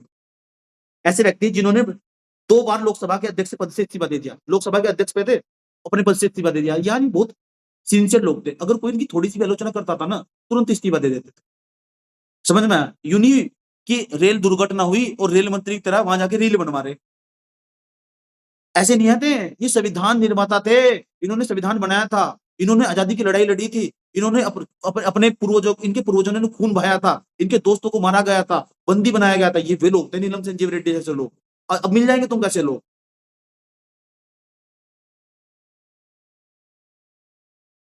चलो, तो ये 2 बार इस्तीफा दिया लोकसभा के पद से। बलराम झाकड़ और लोकसभा में सर्वाधिक समय तक अध्यक्ष रहे। अब तो ओम बिरला का नाम आ गया। अभी ये बलराम झाकड़ तो हटा दिया, अब तो ओम बिरला आ गए बेचारे। मैंने गले में पट्टा सा डाल रखा है, ऐसे तो लग रहा है कि मास्टर बहुत गँवार टाइप का है। टेन्नू की टेन्नू की, तुमको पढ़ने से मतलब है, मेरे समझाने में कोई दिक्कत है तुमको। टेन्नू की अरे यार, थोड़ा लिमिट में रहना चाहिए, औकात में रहना चाहिए। पता होना चाहिए, मैंने कहा ना, हमारी माँ ने सिखाया था, बेटा ऊपर कितने भी चले जाओ, पैर थोड़ा ज़मीन पे रखना है। समझ में आया? मीरा कुमार, सुमित्रा महाजन ऐसी 2 महिलाएँ हैं जो लोकसभा में अध्यक्ष रह चुकी हैं। ये अच्छी बात है। अब तक 2 महिलाएँ, वाह रे मेरे भारत के लोगों! अब तक 2 महिलाएँ लोकसभा में अध्यक्ष मिली हैं। मैंने महिलाओं का तो कहीं है ही नहीं नाम-निशान। अच्छा एक इम्पोर्टेंट बात बताता हूँ, महिलाओं के साथ हर धर्म, हर जाति, हर तरह के भेदभाव, आज भी बेचारी भेदभाव झेल रही है, चारों तरफ से। इनको प्रताड़ना है। लेकिन मैं एक बात बताना चाहता हूँ तुमको, संविधान में जितने अधिकार तुमको दिए गए, दुनिया का कोई भी ग्रंथ, मैंने 8 के 8 धर्म स्टडी कर रखे, पूरा दर्शन शास्त्र स्टडी कर रखा, कुरान, गीता सब पढ़ रखा मैंने कंपैरेटिव स्टडी करके, सिख धर्म भी सब पढ़ रखा। लेकिन तुमको जितनी जगह संविधान में मिली ना, दुनिया के किसी भी ग्रंथ में तुमको इतनी जगह नहीं मिली। याद रखना बात ये। आपको पता है, साम्राज्य जब पढ़ोगे मेरे साथ, साम्राज्य में पढ़ाऊँगा मैं। गुप्त साम्राज्य में आपको शूद्रों के बराबर समझा जाता था। शूद्रों के बराबर, महिलाओं को, चाहे कोई सी भी धर्म की महिलाएँ हों, ब्राह्मण, क्षत्रिय, वैश्य, शूद्र किसी की भी हो। अगर आप ब्राह्मण धर्म की भी महिला हो ना, क्षत्रिय धर्म क्षेत्र मतलब ब्राह्मण हमारे पास ब्राह्मण की महिला हो, क्षेत्रीय की धर्म, तो आपको ये समझो शूद्रों के बराबर समझा जाता था। पढ़ने का अधिकार ही नहीं है आपको। आप प्राकृत भाषा ही बोलोगी, आप संस्कृत भी नहीं बोल सकती। इतना भेदभाव, वाह रे वाह धर्म, कैसा धर्म हो तुम? समझ में? तुम अपने धर्म के पवित्र ग्रंथ का नाम बताओ, मैं 5 तुम्हें खराब बातें बता दूँगा जो आज के समय में रिलेवेंट नहीं है। लेकिन हमारा कॉन्स्टिट्यूशन अनुच्छेद 12 जब तुमने मैंने पढ़ाया होगा तुमको, अनुच्छेद 12 से लेकर 35 तक दुनिया में सबसे पहली बार सबसे ज़्यादा अधिकार महिलाओं को बराबर के स्तर पे लाके खड़ा कर दिया। तो सुबह शाम उठो और 4 बार प्रणाम करो संविधान को। समझ में आया? ताकि तुमको इस जगह दी तुमने, भेदभाव सारा खत्म कर दिया है। इसको करो प्रणाम जाके। और जिसको लगता है ना अरे हम तो संविधान को मानते नहीं, तो अम्बेडकर ने बनाया, बे बेवकूफ आदमी। तो एक काम करो, किसी पुजारी को किसी मस्जिद में किसी पूजा महि गिरजाघर में जाके किसी धर्म में जाके मुझे पुजारी बन के दिखा दो महिलाओं को। हिम्मत ही नहीं है तुम्हारी, आज भी। बल्कि तुम्हारे पास संविधान है। हर धर्म भेदभाव करता है। आज से कम 30, 40, 50, 100 साल तो और लगेंगे अभी मैच्योरिटी आने में। ठीक है? तब तुम जागरूक होगी। पढ़ना लिखना चाहिए यार, बहुत पढ़ना चाहिए डेली। समझ में आया नहीं? पढ़े लिखे व्यक्ति है ना, अपना नॉलेज का लेवल हमेशा बढ़ाना चाहिए। बहुत ज़रूरी है पढ़ना। समझना, चीज़ों को समझ के पढ़ना। कहाँ तक आ गए थे हम? यहाँ तक आ गए थे। अब आ गए हमारे पास अनंत सेंगर स्यानम अयंगर लोकसभा के प्रथम उपाध्यक्ष थे। ये प्रथम उपाध्यक्ष थे। ये प्रथम उपाध्यक्ष का नाम पूछा जा सकता है। पहले वाले का ज़रूर पूछता है। के.एस. हेगड़े उच्चतम न्यायालय के एकमात्र न्यायाधीश भी है। न्यायाधीश, सुप्रीम कोर्ट के जज भी, जो लोकसभा के अध्यक्ष भी रह चुके हैं। आज तक एक ही जज ऐसा है, सुप्रीम कोर्ट का न्यायाधीश भी था, के.एस. हेगड़े नाम है। KS. Hegde, KS. Hegde, KS. Hegde, केकड़े नहीं, के.एस. हेगड़े। क्या नाम है? के.एस. हेगड़े। क्या नाम है? के.एस. हेगड़े। बोल लोगे तो जब ही सीखोगे। मुँह बंद रखोगे तो कुछ भी नहीं सीखोगे। हमारा दिमाग, हमारा मुँह हमारे आप को फ़ॉलो करता है। अब मुँह अभी ओ मेरे बाप, एक काम करो, माइक बंद करके बोलो। मैंने कहा तुमको माइक ऑन करके बोलो। लोकसभा में आ जाओ। लोकसभा के सदस्यों को चुनाव आम जनता के द्वारा किए जाने वाले कारण लोगों सभा कहते हैं। कौन चुनता है लोकसभा के सदस्यों को? कौन डालता है वोट? ये 543 बंदे आए कहाँ से? किसने डाला वोट? तुमने डाला वोट। पंजे के सामने निशान लगाना, फूल के सामने लगाना, समझ बात या? हाथी, मायावती, समझ बात या? उसके बाद और क्या 3-4 पार्टी और बताओ? एक झाड़ू, झाड़ू उसके सामने चिन्ह लगाना, तुमने वोट डाला था। लोगों की सभा इसलिए कहते हैं। अभी सवाल आएँगे, अब आएँगे सवाल। घबराओ मत, अभी आएगी सवाल है मेरे पास। लोकसभा निर्धारित कार्यकाल से पूर्व भंग की जा सकती है। हाँ, पूर्व भंग की जा सकती है। राज्यसभा को आप भंग नहीं कर सकते। उसको अस्थायी सदन बोलते हैं, उच्च सदन बोलते हैं, निरंतर चलने वाली सभा बोलते हैं। कभी भंग नहीं हो सकती बिल्कुल भी। अब आएँगे मस्त सवाल, अब आएँगे। चलो एक शर्त है, आप बहुत बता रहे हो कि लोकसभा का कार्यकाल फलाना ढिमका दिन, ये मुझे ये बात बताओ आप, लोकसभा का कार्यकाल कितना होता है? 5 साल। कोई भी लोकसभा 5 साल तक चलेगी। ये लिखा हुआ सब अनुच्छेद 83 में लिखा हुआ क्या? हाँ, लिखा हुआ। अनुच्छेद 83 में भी लिखा हुआ राष्ट्रीय पदकाल लग जाए, अगर नेशनल इमरजेंसी लग जाए, नेशनल इमरजेंसी लग जाए, राष्ट्रीय पदकाल लग जाए, पीछे की क्लास में सब बताया मैंने। नेशनल इमरजेंसी, राष्ट्रीय आपातकाल क्या होता है? आपातकाल कैसे लगाया जाता है? अगर नेशनल इमरजेंसी लग जाए, जैसे 1975 में नेशनल इमरजेंसी लगी थी हमारे यहाँ, इंदिरा गांधी ने लगाई थी, तो उस स्थिति में लोकसभा का कार्यकाल 5 वर्ष से बढ़ाकर 6 वर्ष किया जा सकता है। 1 साल के लिए बढ़ाया जा सकता है इसको। समझ में? इम्पोर्टेंट है, पूछा जा सकता है। आपातकाल की स्थिति में लोकसभा का कार्यकाल 1 वर्ष के लिए बढ़ाया जा सकता है।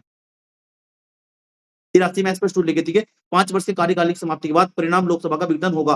5 वर्ष की 83 में साफ-साफ लिखा है, 5 वर्ष अगर पूरे हो गए किसी सरकार के, उसके बाद लोकसभा खुद ही ऑटोमेटिक विघटित हो जाएगी।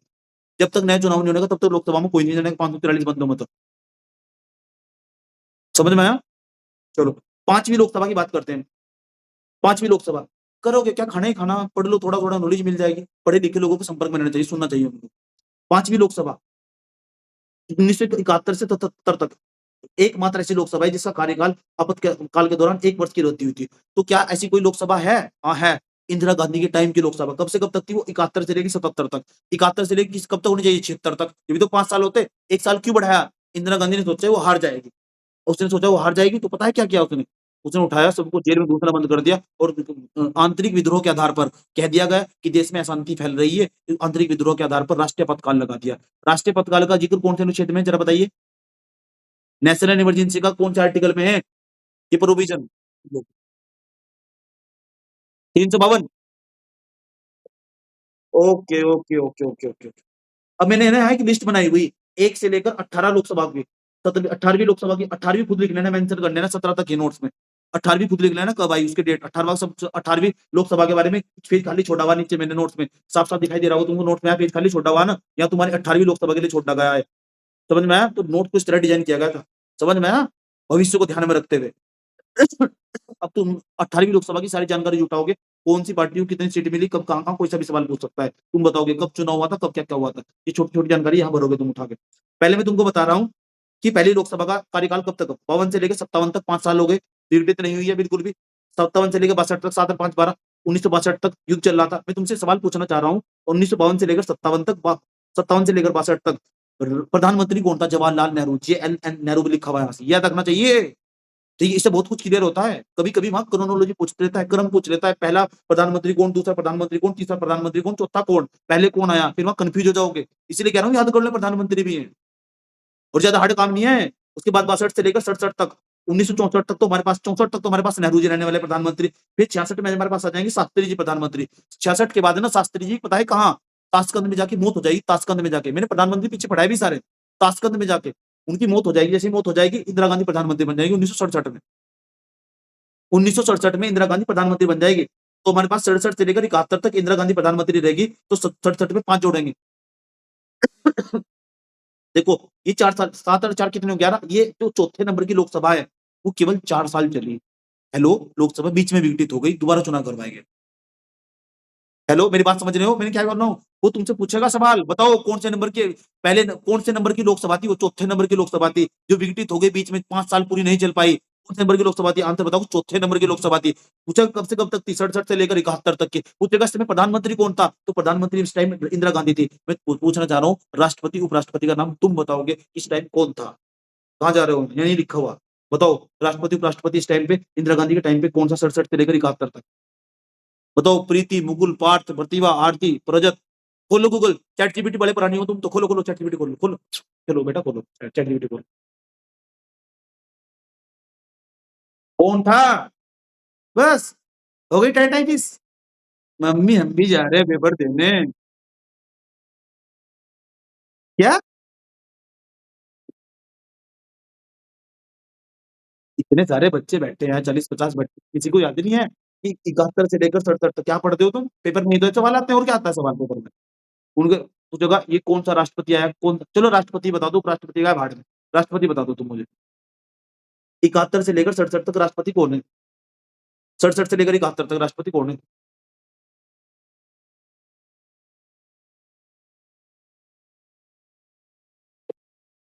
जाकिर हुसैन। हेलो? ठीक है। कौन से नंबर की लोकसभा थी जो पहली बार विघटित हुई 4 साल पूर्व पहली बार विघटित हुई पूरी से नहीं चल पाई चौथे नंबर की लोकसभा।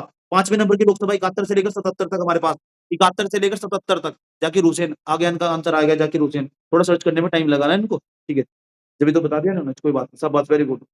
करो, करो, करो कोई दिक्कत नहीं। 71 से लेकर 77 तक। Old school, note, chat, GPT आज तक ठीक है, हाँ।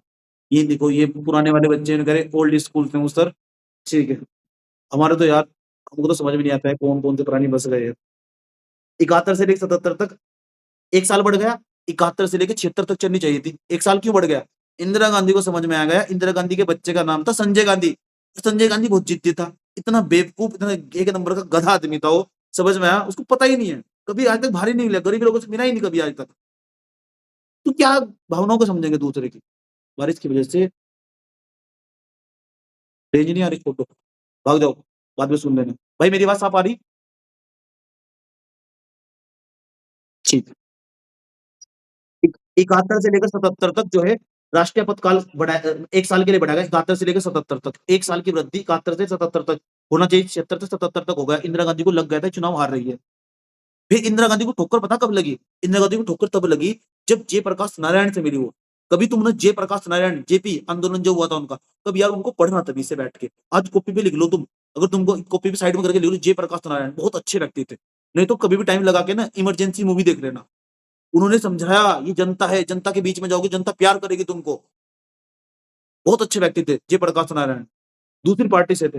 बहुत बड़ा बड़ा बड़ा आंदोलन इन्होंने खड़ा कर दिया था। ये डॉक्टर राम मनोहर लोहिया पढ़ के देखना, नेहरू के विपरीत आके खड़े हो गए। एड्डी चोट्टी का जोड़ लगा दिया। देखो, गरीबों की सभा 1, 2 देखा, डर गई नहीं? एकदम लाइट आ गई। पावर। आगे चलो। 71 से 77 तक, 77 से 79 तक। यहाँ इंदिरा गांधी को झटका लगा बहुत बड़ा, गवर्नमेंट ही गिर गई। और मोरारजी देसाई देश के प्रधानमंत्री बने 1979 में बने हमारे पास पता है कौन? चौधरी चरण सिंह हमारे पास। ठीक है, इसकी मैंने पूरी हिस्ट्री पहले बता रखी है। तुमको यहाँ 4 याद रखनी, चौथी, 5वीं और छठी ये लोकसभा, ये पूरी नहीं चल पाई, इनका विघटन हुआ। समझ में आया? और जो 5वीं लोकसभा था उसका कार्यकाल तो 1 साल की वृद्धि हुई। देखो छठी लोकसभा 77 से लेकर 79 तक 2 साल ही चली। उसके बाद हमारे पास 79 से लेकर 84 तक इंदिरा गांधी प्रधानमंत्री, 84 में इंदिरा गांधी को गोली मार दी गई। उसी का सिख सैनिक था, उसने गोली मार दी उसको। मैंने इसकी पूरी कहानी सुनाई है पीछे। 84 से लेकर 89 तक राजीव गांधी प्रधानमंत्री। राजीव गांधी को 450 के आसपास सीट मिली थी। आज तक कोई भी प्रधानमंत्री इतनी सीट नहीं गेन कर पाया। हाँ, मोदी जी पिछले साल इस नारे पे बढ़ रहे थे, 400 पार, 400 पार, 400 पार, 400 पार। आई कितनी? 240। समझ में आया बात? जनता बेवकूफ नहीं है। ऐसे पता है क्यों?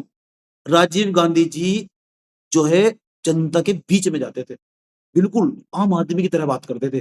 जैसे आजकल राहुल गांधी जा रहा है, राहुल गांधी जब तो सीट बढ़ गई, नहीं तो राहुल गांधी को अकल कहाँ थी? चांदी की चम्मच में खाना खा रहा था। लोग उस पर आरोप भी लगाते हैं। जब उसे उसने बीच में जाना पड़ा, लोगों के बीच में जाना शुरू करा, वो उसका उसका अच्छा फैक्टर है। गरीब लोगों के बीच में जा रहा है और समझ रहा है लोगों को, तब से हमारा राहुल गांधी की सीट बढ़ी। समझ में आया? 100 के आस-पास सीट ले आया और इस बार पक्का 100% प्रधानमंत्री बनेगा वो। अगर अपना मार्ग नहीं छोड़ता है तो, ये मेरा कहना है। अगर थोड़ी अकल है तो उसमें, ठीक है? अगर अपना मार्ग नहीं बदला तो। समझ में आया? और हमारा तो पता ही नहीं नंबर कब आएगा। पता नहीं इस जन्म में आएगा नहीं। प्रधानमंत्री छोड़ो, कोई यार लोकसभा का सदस्य भी नहीं बनाएगा यहाँ। यार राज्यसभा यार विधायक ही बना ले तो बहुत बड़ी बात है, तुम्हारे हमारे जैसे लोगों को। समझ में आया? आज से 15 साल के आस-पास बाद में चुनाव में ज़रूर जाऊँगा। तुम भी जाना, जाना चाहिए। 15-20 साल बाद के तय कर लो अच्छी तरह।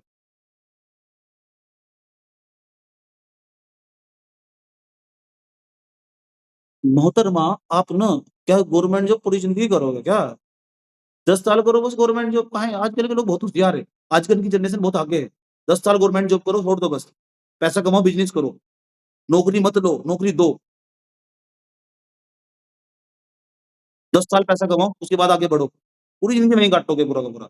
जो जिस व्यक्ति की मैंने कहा ना, जिस व्यक्ति की 25 साल की उम्र में नौकरी लग गई ना, उसकी ज़िंदगी खत्म हो गई आगे की। ये 10वें नंबर पे जाओ। देख 11वें नंबर के देखो, 11वें नंबर की, 12वें नंबर की, 13वें नंबर की लोकसभा। तो देखो 4 बार तो लोकसभा पहले भी विघटित हो चुकी और 3 बार 11वें, 12वें, 13वें नंबर की लोकसभा विघटित हुई। 96 से लेकर 98 तक। देखो हमारे पास 1989 से लेकर 91 तक हमारे पास ये विघटित हुई। 89 कितने साल हो गए हमारे पास? 3 2 2-3 साल, 2-3 साल के आस-पास लोकसभा चली है। उसके बाद हमारे पास ये 11वें नंबर की लोकसभा देखो 96 से लेकर 98 तक। 96 के बाद और 2004 तक इतना बड़ा राजनीतिक अस्थिरता का दौर है, इतनी तो भारत में जो है पुलिस की, पटवारी की, इनकी सबकी वैकेंसी नहीं निकली जितनी प्रधानमंत्री की वैकेंसी निकल रही थी। यहाँ इस टाइम को 1996 से लेकर 2004 तक का दौर राजनीतिक अस्थिरता का दौर कहा जा सकता है, पॉलिटिकल अनस्टेबिलिटी यहाँ पे। समझ में आया? बहुत तेजी के साथ ना यहाँ, बड़ी तेजी के साथ। आज प्रधानमंत्री बना एचडी देवगौड़ा, उसका फिर उसका अगले दिन कोई और बन गया, अगले दिन कोई और बन गया। क्या हो रहा है देश में? जब भी ऐसा होता है ना, तो देश की डेवलपमेंट बाधित हो जाता है। फिर सरकार काम क्या करेगी? जब सारा दिन तो तुम चुनाव, चुनाव, चुनाव, चुनाव, चुनाव, चुनाव। समझ में आया? सारा दिन तुम चुनाव, चुनाव करोगे। अभी पता है मोदी सरकार कितना अच्छा बिल लेके आई थी? One nation one election, one nation one election. उसके इतने फायदे थे, अगर ये गवर्नमेंट हो जाता, सरकार अच्छा काम भी करती है, तो तारीफ कर देनी चाहिए। यूँ नहीं है कि बस भक्त बने जा रहे हैं कि पार्टी के। गधे मत बनो बिल्कुल भी, पढ़े-लिखे तौरों की तरह व्यवहार करो। इतना अच्छा बिल था, उसको ना पास ही नहीं होने दिया लोगों ने। क्योंकि पता है, राजनेता निकम्मे थे, फिर काम करने का इनको मौका नहीं मिलता पूरा का पूरा। पैसा खाने का मौका नहीं मिलता, अगर ये बिल पास हो जाता तो। वैसे तो देखो पता है क्या करते हैं? एक इम्पोर्टेंट बात बताता हूँ। लोकसभा में वैसे तो एक-दूसरे का विरोध करते हैं, हम ये बिल पास नहीं होने देंगे, ये वाला बिल पास नहीं होने देंगे। जब इनके संसदीय जो सदस्य हैं, उनके वेतन भत्ते बढ़ाने की बात है, एक भी व्यक्ति ने विरोध नहीं करा। अभी कुछ दिन पहले पहले की बात है, पिछले जो सेशन चल रहा था, एक भी व्यक्ति इसका विरोध नहीं कर पाया। अब सोच लो तुम, इतने बड़े निकम्मे आदमी हैं सारे, जिसको तुम बोल रहे हो ये उनके वेतन नहीं बढ़ाए गए, भत्ते बढ़ाए, उनकी सैलरी बढ़ाई गई। समझ में आया? 7 बार लोकसभाएँ विघटित हुई, कब-कब हुई समझ लो। 2000 पहले नंबर बताओ 67 से 71 तक, दूसरी 71 से 77 तक, 77 से 79 तक, 89 से हमारे पास 91 तक, उसके बाद हमारे पास 96 से 98 तक, 98 से 99 तक, 99 से 2004 तक। और यहाँ इस टाइम पे हमारे पास अटल बिहारी वाजपेयी थे, 2004 तक अटल बिहारी वाजपेयी रहेंगे। 2004 से 2009 में हमारे पास मनमोहन सिंह आ जाएँगे और 2014 तक मनमोहन सिंह रहेंगे। और फिर आते हैं देश के यशस्वी प्रधानमंत्री, विश्व गुरु, हमारे पास मोदी जी, ये 15 लाख मेरे घर में है। क्या हो गया? चाहे एक बात बताऊँ तुमको? एक बात बताऊँ तुमको, ये हमारे देश की ताकत है। एमपी के लिए फ्लैट बना दिया, ये लोग बोला एमपी के लिए जबरदस्त फ्लैट बना दिया। किसी ने विरोध नहीं करा, क्यों नहीं करा? हिम्मत है ना, इनकी पेंशन काटो सबकी। जितने भी सांसद हैं, किसी को पेंशन मत दो। जाओ शिक्षा में खर्च करो। सारा पैसा फ्री करो उनका। मेरे हिसाब से देश में मैं इतना पढ़ा-लिखा व्यक्ति हूँ, हकीकत ये है कि सच में मैं बहुत बहुत पढ़ा-लिखा व्यक्ति हूँ, मैं तुमको बता रहा हूँ। जब तुमको मुझसे पर्सन मिलोगे ना ज़िंदगी में आके, तब मुझको पता लगेगा ये है कौन? मैं पर्सनली बताऊँ, मज़ाक नहीं कर रहा हूँ, अपनी बड़ाई अपने मुँह से कर रहा हूँ। लेकिन कर रहा हूँ, सच हकीकत है, समझ लो। मेरे हिसाब से देश में अगर किसी पार्टी ने अच्छा काम किया था, अरविंद केजरीवाल था, 2 सेक्टर में बहुत अच्छा ज़बरदस्त परफॉर्मेंस किया था उसने। एक तो हेल्थ में और उसमें एजुकेशन में। उसने रिक्शा वाले बच्चे को विधायक वाले बच्चे के बराबर में लाके बैठा दिया और इस बात में उसकी तारीफ होनी चाहिए। समझ में आया बात? अब तुमको लगेगा अच्छा ये आम आदमी पार्टी का समर्थक है, फिर तुम गधे हो, फिर तुम गधे हो। समझ में आया? अब भी तुम वही दिमाग है तुम्हारा पूरा सेट है। ये मोदी जी को पसंद नहीं करता है, फिर तुम गधे हो सारे के सारे। हकीकत ये मैं किसी को पसंद नहीं करता हूँ। जिसकी अच्छी बात है अच्छी, जिसकी बुरी बात है बुरी। चलो, शिक्षा कहाँ फ्री होगी भाई यहाँ। पता है कॉलेज में क्या चल रहा है? एक कॉलेज में कोर्स में जाके एडमिशन लो और बस यूनिवर्सिटी को पैसे दे दो। बैक पे बैक लगाई जा रही है बच्चों की। बेचारा बच्चा पेपर पूरा करके आया, अभी उसकी ईयर बैक दे दी। 80,000 रुपए लोन भर के दिए थे। आज मेरे पास एक बच्चा आया था, 80,000 रुपए लोन उठा के दिए थे। उसके माँ-बाप ने, गरीब आदमी है, और उसकी बैक पे बैक दे दिया और बच्चा पढ़ने में इतना होशियार है, उसका परसेंटेज भी 84 के आस-पास है, 12th क्लास में, उसको ईयर बैक दे दिया। इतने बड़े गधे आदमी हैं, पैसे कमाने के चक्कर में। बैक लगा-लगा के पैसा कमा रहे हैं। यार बर्बाद कर दिया देश को बिल्कुल। हर आदमी करप्ट है। 6 लोकसभाएँ अपने निर्धारित कार्यकाल से पूर्व विघटित हुई है। तो 6 लोकसभाएँ, क्योंकि देखो जो हमारे पास ये 5वें नंबर की लोकसभा थी ना, इसका 5वें नंबर की लोकसभा का कार्यकाल तो बढ़ाया गया।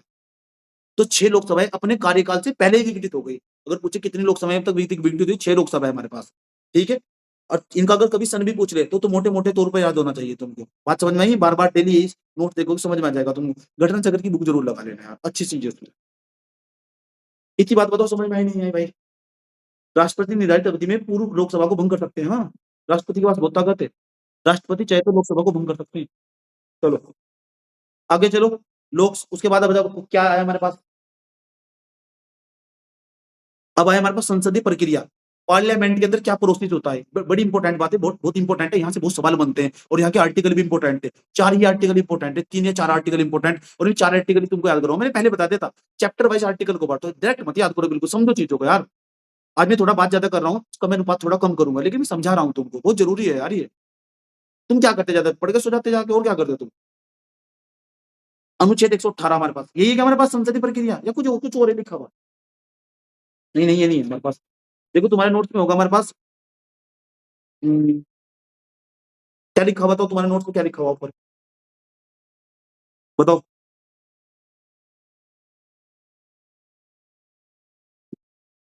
स्पेशल प्रोविज़न रिलेटेड टू को लोकसभा। स्पेशल प्रोविज़न है। स्पेशल मतलब विशेष प्रावधान है लोकसभा से रिलेटेड, लोकसभा से संबंधित विशेष प्रावधान, जो केवल लोकसभा में ही हो सकता है। आओ हमारे पास। राष्ट्रपति लोकसभा में वरिष्ठतम सदस्य को प्रोटेम स्पीकर के रूप में नियुक्त करते हैं। राष्ट्रपति नियुक्त करते हैं, क्योंकि राष्ट्रपति थक जाएँगे यार। 3 543 बंदों को कौन सा शपथ दिलाएगा? अच्छा तुमको पता है सबसे कम उम्र का राष्ट्रपति कौन है? अब तक लोकसभा भारत में। राष्ट्रपति पूछ रहा हूँ मैं तो राष्ट्रपति पूछ रहा हूँ। जब तुम्हें ये राष्ट्रपति पूछ रहा राष्ट्रपति। यही है हमारे पास निर्मला सीतारमण। ये क्या नाम है इसका? द्रौपदी मुर्मू। द्रौपदी मुर्मू। द्रौपदी मुर्मू। नहीं, नहीं लाइट रहने दो, अभी थोड़ी बाद छुट्टी होने वाली है। चुप हो जाओ, चुप हो जाओ, चुप हो जाओ, चुप हो जाओ। दूसरे नंबर पे उसी सरकार देखो, सरकार उसी दल की बनती है, दल मतलब पॉलिटिकल पार्टी उसी की बनेगी जिसके पास बहुमत होगा। बहुमत किसके पास होगा? जिसके पास 273 का आंकड़ा पार हो जाएगा। कल को 2 पार्टी अपने हाथ पीछे खींच ले। एक तो नीतीश बाबू की पार्टी जो बिहार की पार्टी है, जेडीयू जिसको बोलते हैं, जनता यूनाइटेड जनता दल इसको ऐसे करके नाम है उसका। एक चंद्रबाबू नायडू की पार्टी है, मोदी जी की सरकार गिर जाएगी और ये 2 पार्टी किसी और पार्टी को समर्थन देते हैं, उसकी सरकार बन जाएगी। एक बात तो उनको ठोकर लगनी चाहिए, इनको अकल आ जाएगी। ठीक है? इनको पता लगेगा मास्टरों को पीटना क्या है, देश के अध्यापकों को पीट रहे हो तुम, बदतमीज हो तुम। माल बजा रहे लाठी डंडे।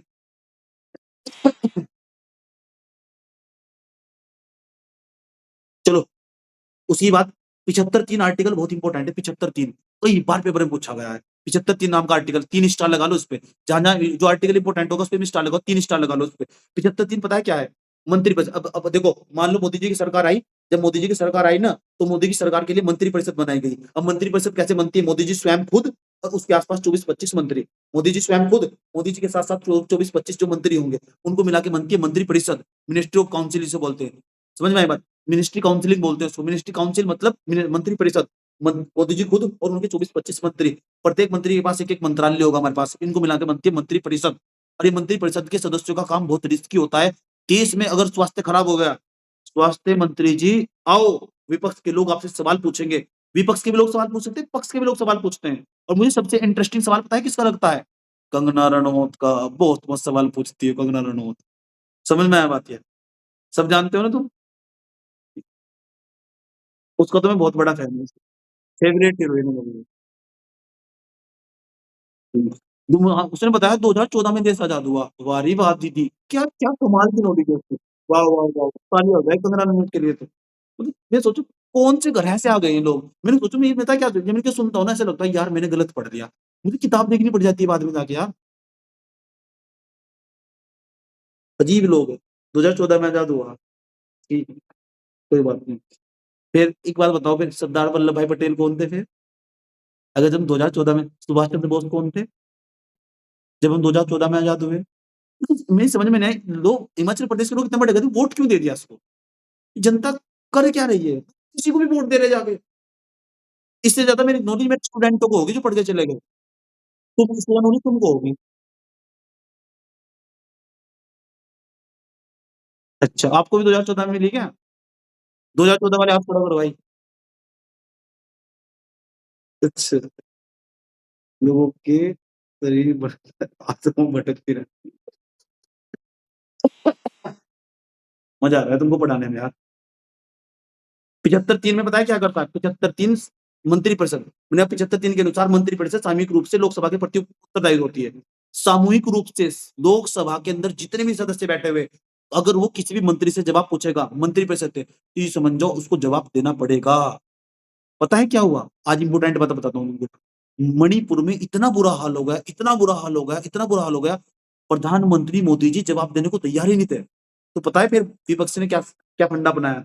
विपक्ष लेके आता है अविश्वास प्रस्ताव, विश्वास प्रस्ताव कि मोदी जी का विश्वास नहीं रहा। बोल ही नहीं रहे बिल्कुल भी। क्या तुम इतने बिज़ी हो? 18 घंटे भाई आप काम करते हो। आप 18 घंटे काम करते हो, मणिपुर के लोगों को भारत का हिस्सा नहीं मानते हो तुम?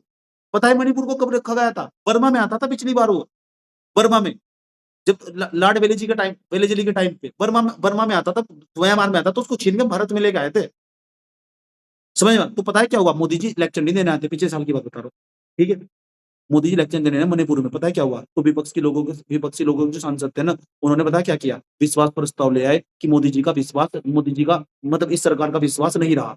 तो जब विश्वास प्रस्ताव लाया जाता है, तो जो मंत्रिपरिषद का जो हेड होता है, मुखिया होता है, वो होता है प्रधानमंत्री। तो उसको ना जवाब देना अनिवार्य होता है, ये संसदीय नियम प्रक्रियाओं में लिखा हुआ। समझ में आया? मोदी जी को जवाब देना भारी पड़ गया मणिपुर पे। अरे यार मोदी जी तुम ना कहीं भी चले जाते हो क्रेडिट लेने, एक ट्रेन को झंडी दिखानी हो आराम से पहुँच जाओगे। मैंने ट्रेन रवाना कर दी वंदे भारत। आज ट्रेन रवाना करी, कल को उसमें से सीट चोरी कर ली गई। ये तो हमारे देश का हाल है। आज ट्रेन रवाना करी, कल उसमें से सीट चोरी कर ली गई। ये हमारे देश का हाल है। समझ में आया बात ये? चलो तुमसे एक सवाल पूछता हूँ। भारत में पता है क्या हुआ? एक मशीन बनाई गई और भारतीय मशीन ले गई। जो झूठ बोलते हैं उनका झूठ पकड़ेगी। पता है क्या हुआ? एक भारत में जो मशीन पहले अमेरिका में इसको एक्सपेरिमेंट करा गया। जो लोग झूठ बोलते हैं, झूठ बोलने वाले उसने 100 लोगों को पकड़ा जो झूठ बोलते हैं नेताओं को। फिर अमेरिका उसमें गए जर्मनी में 50 लोगों को पकड़ा। फिर जापान में गई मशीन, वहाँ 20 लोगों को पकड़ा। भारत में आई मशीन, मशीन ही चोरी हो गई भारत में। भारत में मशीन ही चोरी हो गई। ये हमारे देश का हाल है। समझ में आया? मशीन अगर झूठ पकड़ पाती नेताओं का, वो मशीन ही भारत में से चोरी हो गई। इतना बुरा हाल है हमारे देश का। ठीक है? बोर तो नहीं हो रहे तुम? अब तक लोकसभा में 28 बार अविश्वास प्रस्ताव लाया जा चुका है, 28 बार अविश्वास प्रस्ताव। पहली बार नेहरू के विरुद्ध लाया गया था अविश्वास प्रस्ताव। नेहरू को दोष देते थे। वर्तमान समय में जो समस्याएँ हैं, वर्तमान सभी की जो समस्याएं देश में, उनका समाधान तुमने 15 सालों में क्या करा, 10 सालों में? तुम्हें सरकार से सवाल पूछा जाना चाहिए। तो तुमने क्या करा? हर बात का दोष नेहरू को, हर बात का दोष नेहरू। भाई तुमको वोट कैसे दिया हमने? क्यों दिया तुमको वोट? कोई भी व्यक्ति अगर अतीत की स्मृति को उखाड़ के वर्तमान समय में राजनीति कर रहा है, कहीं से भी तार्किक नहीं है, लॉजिक नहीं है इस बात का, बिल्कुल भी। बार-बार नेहरू जिम्मेदार, नेहरू जिम्मेदार, नेहरू जिम्मेदार। नेहरू ने आईआईटी बनाए, एम्स बनाए, आज तक खड़े हुए पूरे के पूरे। देश को चलाए, रन कर रहे हैं नेहरू, ये नेहरू ने बनाया है। अच्छी बातें देखो नेहरू की, पता नहीं 2-4 अच्छा दो नेहरू की तस्वीर किसने देखी है? 2-4 लड़कियों के साथ जो मोबाइल फ़ोन पे सर्कुलेट होती रहती है। देखी होगी नेहरू के साथ 2-4 लड़कियों की तस्वीर? बेवकूफ गधे सारे के सारे। हमारे पास भी आता है वो कंटेंट, सबके पास आता है वो कंटेंट। वो सबके वो क्या सही है, क्या हकीकत है, सबको पता है। देखो दोस्त ऐसा है, अगर किसी देश का प्रधानमंत्री ना आपको कभी कभी भी ये बताने लगे कि मैं बायोलॉजिकल नहीं हूँ और दूसरा देश का प्रधानमंत्री सबसे बड़े पद पे बैठा हुआ प्रधानमंत्री और आपको कहने लगे कि आप उन लोगों को कपड़ों से पहचान सकते हो, तो समझ लेना देश ना बर्बादी की तरफ बढ़ रहा है। जब आप लोगों को कपड़ों से पहचानना शुरू कर दो ना, अरे आप तो संविधान पढ़ने वाले लोग हो, समझ में आया? ये इतिहास याद रखेगा कि आपको कोई कपड़ों से नहीं पहचानेगा, समझ में आया?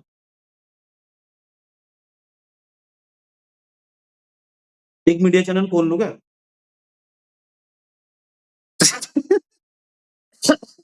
असल में मैं बीच में इतना इतना सारा बोलता इसलिए रहता हूँ यार, मेरी पॉलिटिकल पे समझ बहुत ज़्यादा अच्छी है, गहरी है। काफ़ी समय से अध्ययन कर लिया है, तो सबका पता रहता है कौन क्या है, सही है, गलत।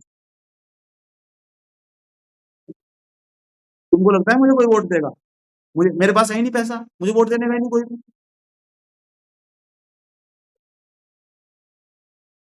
तुम देश के सबसे बड़े साइंटिस्ट को उठा के ले आओ, उसको उसको एक विधायक का चुनाव लड़वा के दिखाओ और अगर वो जीत भी जाए हाँ, आगे चलो। अब तक 28 बार अविश्वास प्रस्ताव लाया जा चुका है। 1963 में पंडित नेहरू के सबसे पहली बार अविश्वास प्रस्ताव किसके विरुद्ध लाया गया था हमारे पास? विरोध हमारे पास। अंतिम बार 2018 में मोदी सरकार के विरुद्ध लाया गया था। 2018 के बाद अब तक इंदिरा गांधी के खिलाफ 15 बार अविश्वास प्रस्ताव लाओ ताकि सरकार को गिराया जा सके। सरकार को गिराया जा सकते अविश्वास प्रस्ताव, विश्वास प्रस्ताव इसलिए जाया जाता है।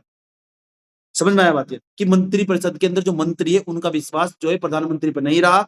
अगर मंत्रिपरिषद में प्रधानमंत्री इस्तीफा दे दे तो पूरी मंत्रिपरिषद का इस्तीफा माना जाता है। गिर जाएगी सरकार। इसी तो लोग बोलते रहते हैं मोदी जी इस्तीफा दो, मोदी जी इस्तीफा दो। मोदी जी ने इस्तीफा दिया तो यूनिया की मंत्रिपरिषद बनी रहेगी। 24-25 मंत्री भी गए क्योंकि पूरी मंत्रिपरिषद सामूहिक रूप से लोकसभा के प्रति उत्तरदायी है। 75-3 में लिखा हुआ 75-3 रट्टा मान लेना। एक आर्टिकल आया इसमें एक और हमारे पास अनुच्छेद 118 हमारे पास। इसके तहत संयुक्त बैठक की अध्यक्षता करेगी। एक और हमारे पास देखो हाँ, अगर मान लो किसी के लिए अविश्वास प्रस्ताव लेके आना है, मान लो, तो मेरे पास ना अविश्वास प्रस्ताव लाने के लिए 50 बंदे मेरे संपर्क में होने चाहिए।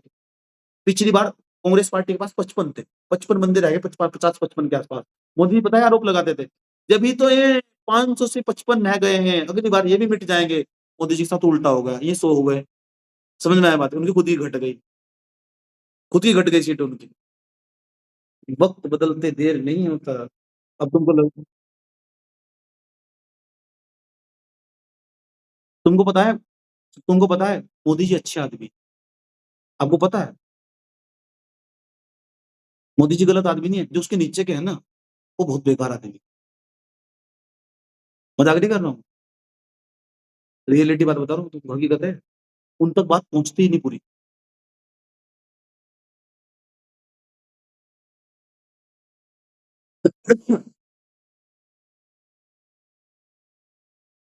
चाहे हमारा प्रधानमंत्री बन सकता है ना, ये हमारे लोकतंत्र की पहचान है याद रखना। किसी के अंदर इतनी हिम्मत नहीं है, समझ में आया?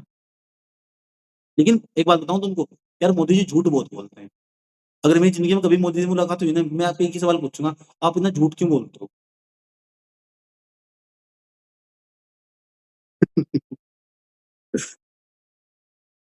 15 बार।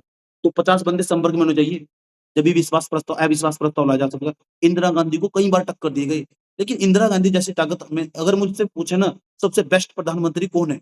आपकी नज़र में इंदिरा गांधी।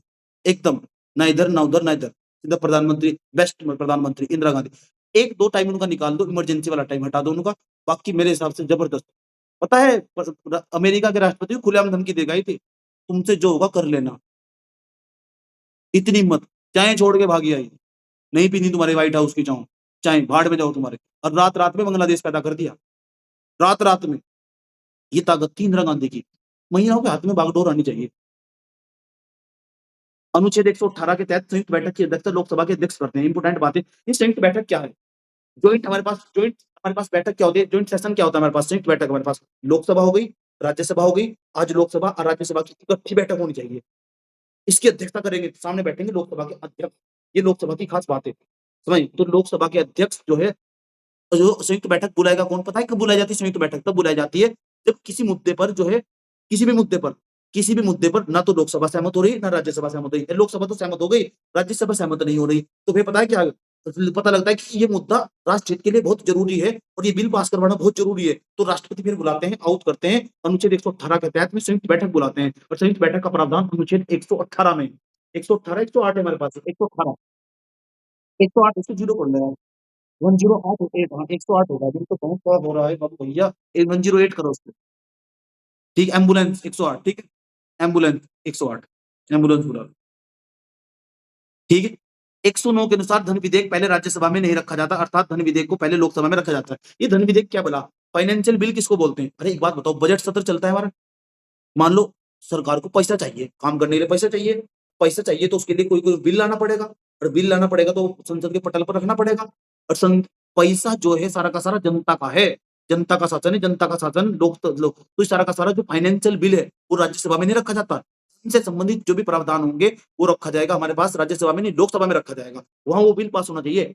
धन विधेयक कौन सा विधेयक धन विधेयक होगा, इसका तय पता है कौन करेगा? इसे तय करेगा हमारे पास, धन विधेयक होगा नहीं होगा इसको तय करेगा हमारे पास ये जो लोकसभा का अध्यक्ष होगा, वो बताएगा कौन सा विधेयक धन विधेयक होगा। धन विधेयक का मतलब क्या होता है? सरकार को पैसा चाहिए, मोदी जी को चाहिए पैसा, पैसा निकालने के लिए थोड़ा ही ना आराम से जितना चाहिए इतना पैसा कहीं भी निकाल के खर्च कर दो, बेवकूफ थोड़ा ही ना है। सरकार को काम करने के लिए पैसा चाहिए, लोकसभा के सदस्यों के साइन होंगे, आधे से अधिक लोग सदस्यों के साइन होंगे, साइन करके देंगे, तब जाके लोग वहां से बिल पास होगा, वो बिल पास होगा, वही बिल हमारे पास धन विधेयक कहलाता है। धन से संबंधित प्रावधान, धन डालना हो निकालना हो, ऐसा कुछ भी एक बिल हो, एक कागज में लिख दिया गया हो, उससे रिलेटेड कुछ भी बात हो, अगर पास करवाना हो लोकसभा में ही करा जा सकता है। और कौन सा विधेयक धन विधेयक होगा इसका फैसला पता है कौन करेगा? वो बताएगा ओम बिड़ला, मैं बिड़ला कहता हूँ, इसका नाम बिरला है, मैं बिड़ला कहता हूँ, ओम बिड़ला, शायद याद आ गई बात? या घनश्याम दास बिड़ला, इनका नाम बाद में जाके बिरला कर दिया गया, नाम बदलते रहते हैं। ओम बिरला बताएगा, ओम बिरला मतलब लोकसभा का अध्यक्ष बताएगा कि विधेयक धन विधेयक है या नहीं है। लोकसभा का जो अध्यक्ष होता है उसका फैसला खुद का अंतिम होगा, वो बताएगा ये धन विधेयक है या नहीं है। कैसे बताएगा? संसदीय नियम और प्रक्रियाओं में देखकर। संसदीय नियम और प्रक्रियाएं ये कब बनाई हमने? 1971 में बना रखी संसदीय नियम और प्रक्रियाएं। ये तो देखो पता है क्या कहता है? राहुल गांधी जी आप किसी का फोटो नहीं दिखा सकते, ओम बिरला कहता है। राहुल गांधी जी आप किसी का फोटो नहीं दिखा सकते, मान्य सदस्य ये संसदीय नियम के खिलाफ है, संसदीय प्रक्रियाओं के खिलाफ है, मैं आपको उसकी अनुमति नहीं दे सकता। क्या बोला उसने? ओम बिरला ने नहीं बोला, संसदीय नियम प्रक्रियाओं के खिलाफ है, इसको बनाया गया। हाँ, राष्ट्रपति देखो संसदीय नियम प्रक्रिया कौन बनाता है? संसद नियम प्रक्रिया कौन बनाता है? संसद नियम प्रक्रिया कौन बनाता है? लोकसभा का अध्यक्ष बनाता है, राज्यसभा का सभापति और राष्ट्रपति, ये तीनों मिलके ना बैठ के संसद के नियम प्रक्रियाएं और इनका निर्धारण करते हैं। देखो संसद में कितने कर्मचारी काम करेंगे, कौन जो है सबसे पहले इनके लिए नाश्ता लगाएगा, चाय लगाएगा, किसकी भर्ती होगी, मेरी बार में कौन खड़ा होगा, 2 व्यक्ति यहाँ खड़े होंगे, ये सब संसदीय नियम प्रक्रियाओं में लिखा हुआ है। कब सेशन चलेंगे, कब गेट खुलेगा, गेट खोलने वाले कौन आएंगे, झाड़ू लगाने वाले कौन आएंगे, सब लिखा हुआ है संसदीय नियम प्रक्रियाओं में। और ये बनाए गए थे संसदीय कार्य आवंटन के नियम बनाए गए थे 1971 में, और इन पर समय-समय में बदलाव होते रहते हैं और तुमको वो पढ़ने नहीं है। समझ में आया? वो तुमको नहीं पढ़ने, जब तुमको लोकसभा के अध्यक्ष सदस्य बन जाओगे जब जाके उनको तुमको पढ़ना होता है थोड़ा-थोड़ा, वो अपने आप पाठ पढ़ा देते हैं। जो लोकसभा का अध्यक्ष पढ़ता होता है ना, वो पढ़ता है इनको रात को बैठ के डेली, तुमको नहीं पढ़ने। वो जो देता है ऑर्डर लोकसभा का अध्यक्ष, राज्यसभा का सभापति। फीलिंग आ रही नहीं आ रही? असली फीलिंग आ रही नहीं आ रही? कोई भी शब्द तुमको रटना नहीं पड़ेगा, एक भी शब्द। और किसी भी किताब को जाके पढ़ लेना, दुनिया की किसी भी किताब को जाके।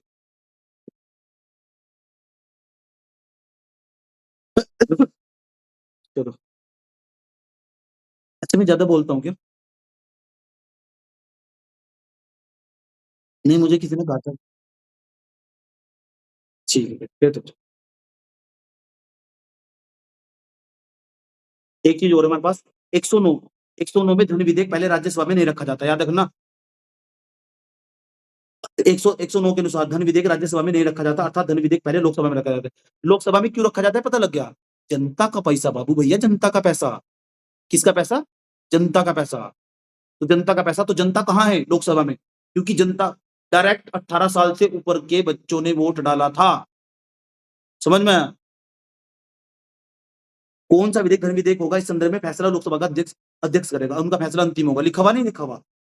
रोज राज्यसभा को 14 दिन के भीतर धन विधेयक को पारित करना होता है, अन्यथा पारित माना जाता है। अगर धन विधेयक लोकसभा ने पारित कर दिया, सरकार को पैसा चाहिए, लोकसभा ने पारित करना है। अगर राज्यसभा पारित नहीं कर रही है ना, अरे नहीं 109 में ही है मेरे गुरु, पहले समझ लो क्या लिखा हुआ। ठीक है, वो 110 में जो लिखा हुआ वो अलग है, बताऊंगा क्या लिखा हुआ उसमें, पहले समझ लो। हम कह रहे हैं कि अगर लोकसभा धन विधेयक को पारित पारित कर देती है, राज्यसभा पारित नहीं करती, तो पारित माना जाएगा। 14 दिन तक की अनुमति दी जाती है उसको। क्योंकि जनता, उनको क्या लेना, जनता कहाँ बैठी है? जनता बैठी है सिर्फ लोकसभा में। सारा खेल, सारा रोला पता है किसका है? ये सारा रोला है लोकसभा का। सरकार ही लोकसभा से बनती है। राज्यसभा तो राज्यसभा को खत्म करने की बात चल रही है आजकल।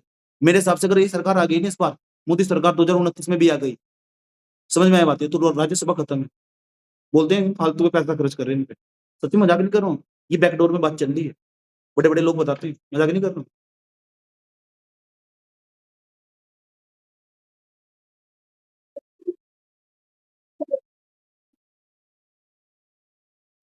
हाँ, वो है तो रोल तो बहुत है, क्योंकि बहस तो होती है, इनकी सरकार पे शिकंजा तो कसा जाता है। रोल तो है, लेकिन खत्म करने की बात चली, मैं आपको बता रहा हूँ जो चल रहा है वो बता रहा हूँ। और अगर ये सरकार आती है ना इस बार, तो मैं लिख के दे सकता हूँ 2029 में आप राज्यसभा नहीं देखोगे। याद रखना बात को। कि सर क्या बोल रहे थे, 29 में नहीं तो 9 5 32 तक तो नहीं देखोगे। 9 5 32 33 तक। चलिए, उसके बाद राज्यसभा का धन विधेयक को पारित करने से इनकार कर सकती है।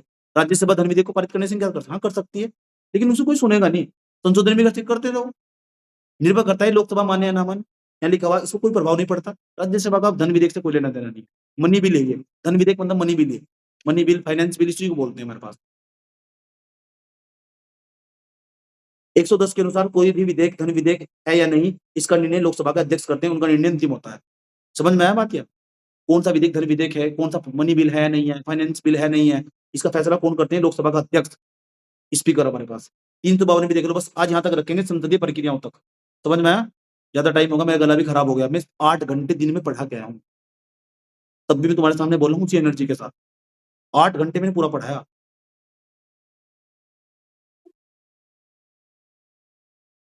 आदत है। और ये मैं कुछ भी नहीं पढ़ा रहा हूँ। पहले मैं 17-17 घंटे पढ़ा था, 17-17 घंटे।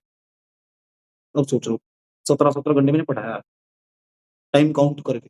और ये नहीं है कि एक सब्जेक्ट, इस सब्जेक्ट, उस सब्जेक्ट, उस सब्जेक्ट, उस सब्जेक्ट, कोई सब्जेक्ट नहीं छोड़ा, कोई भी सब्जेक्ट। अपनी पढ़ाई में डाइवर्सिफिकेशन बहुत रखा जानबूझ के, ताकि मुझे नॉलेज हो जाए, ये भी मुझे पता लग जाए। बायोलॉजी भी पढ़ा देता हूँ मैं, पूरी फुल।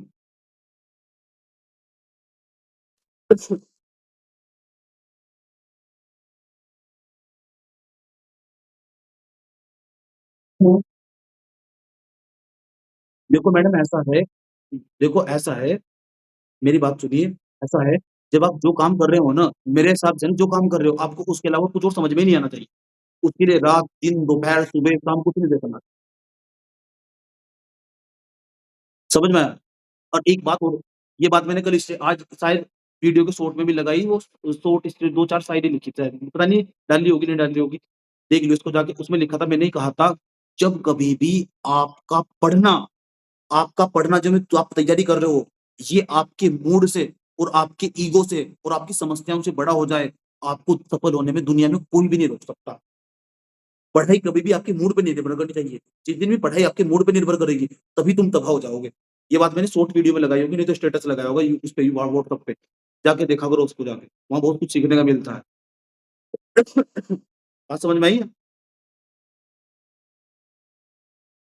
अनुच्छेद 352 के तहत राष्ट्रीय आपातकाल लग जाने पर भी लोकसभा के, अभी तुम जाओगे, पढ़ जाओगे, सो जाओगे।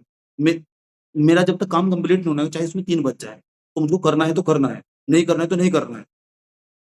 अच्छे लोगों में रहो, 2-4 पॉजिटिव लोगों में रहना बहुत ज़रूरी होता है। अपने जीवन काल में 10-20 लोग ऐसे पॉजिटिव लोग ज़रूर रखो। जीवन धन्य हो जाएगा, धन्य।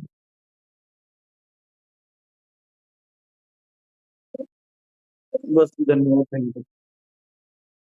हमेशा के लिए कहाँ रहूँगा, वही पढ़ लो तो बहुत बड़ी बात है। ठीक है? भाई मज़ा आया? ठीक है? इनको बोल दो जिनको कुछ नहीं पता, ये क्या है? देखो मेरी बात सुनो दोस्त, ऐसा है, जो तुमको यूट्यूब पे पढ़ाया जाता है ना, वो पढ़ाई है ही नहीं। असली पढ़ाई क्या होती है, मेरे पास आके पता लगती है। समझ में आया? अब तक तो जो जी रहे थे ना, वही गाना याद आता है, देखा ज़माना सरब वही वाला गाना, ठीक? आगे चलो, 3 भवन में के तहत और ये तुमको लग रहा है ना यही पढ़ाई है, हकीकत यही ये भी पढ़ाई नहीं है, पढ़ाई इसके ऊपर है। 3 भवन के तहत राष्ट्रीय पदकाल लग जाने पर लोकसभा के कुल सदस्य संख्या का 1/10 सदस्य संख्या द्वारा राष्ट्रीय पदकाल की समाप्ति हेतु प्रस्ताव लाया जाता है। अगर मान लो हमारे पास ध्यान से समझना बड़े प्यार के साथ कि अगर हम कल को लोकसभा में ध्यान से सुनना, कल को हमारे पास राष्ट्रीय पदकाल लग जाए और राष्ट्रीय पदकाल मुझे हटाना हो, तो लोकसभा के 1/10 सदस्य लोकसभा के कितने सदस्य हैं? 543 543 का 1/10 निकाल लो, तो 53 के आस-पास बैठ जाएँगे। 1/53 मतलब 54-55 के आस-पास सदस्य। 55 के आस-पास सदस्य अगर वोट डाल दे, तो लोकसभा वो जो राष्ट्रीय पदकाल लग रहा था, वो समाप्त हो जाएगा। समझ में आया? 1/10 याद रखना, इसको गणपूर्ति भी कहते हैं, कोरम भी कहते हैं।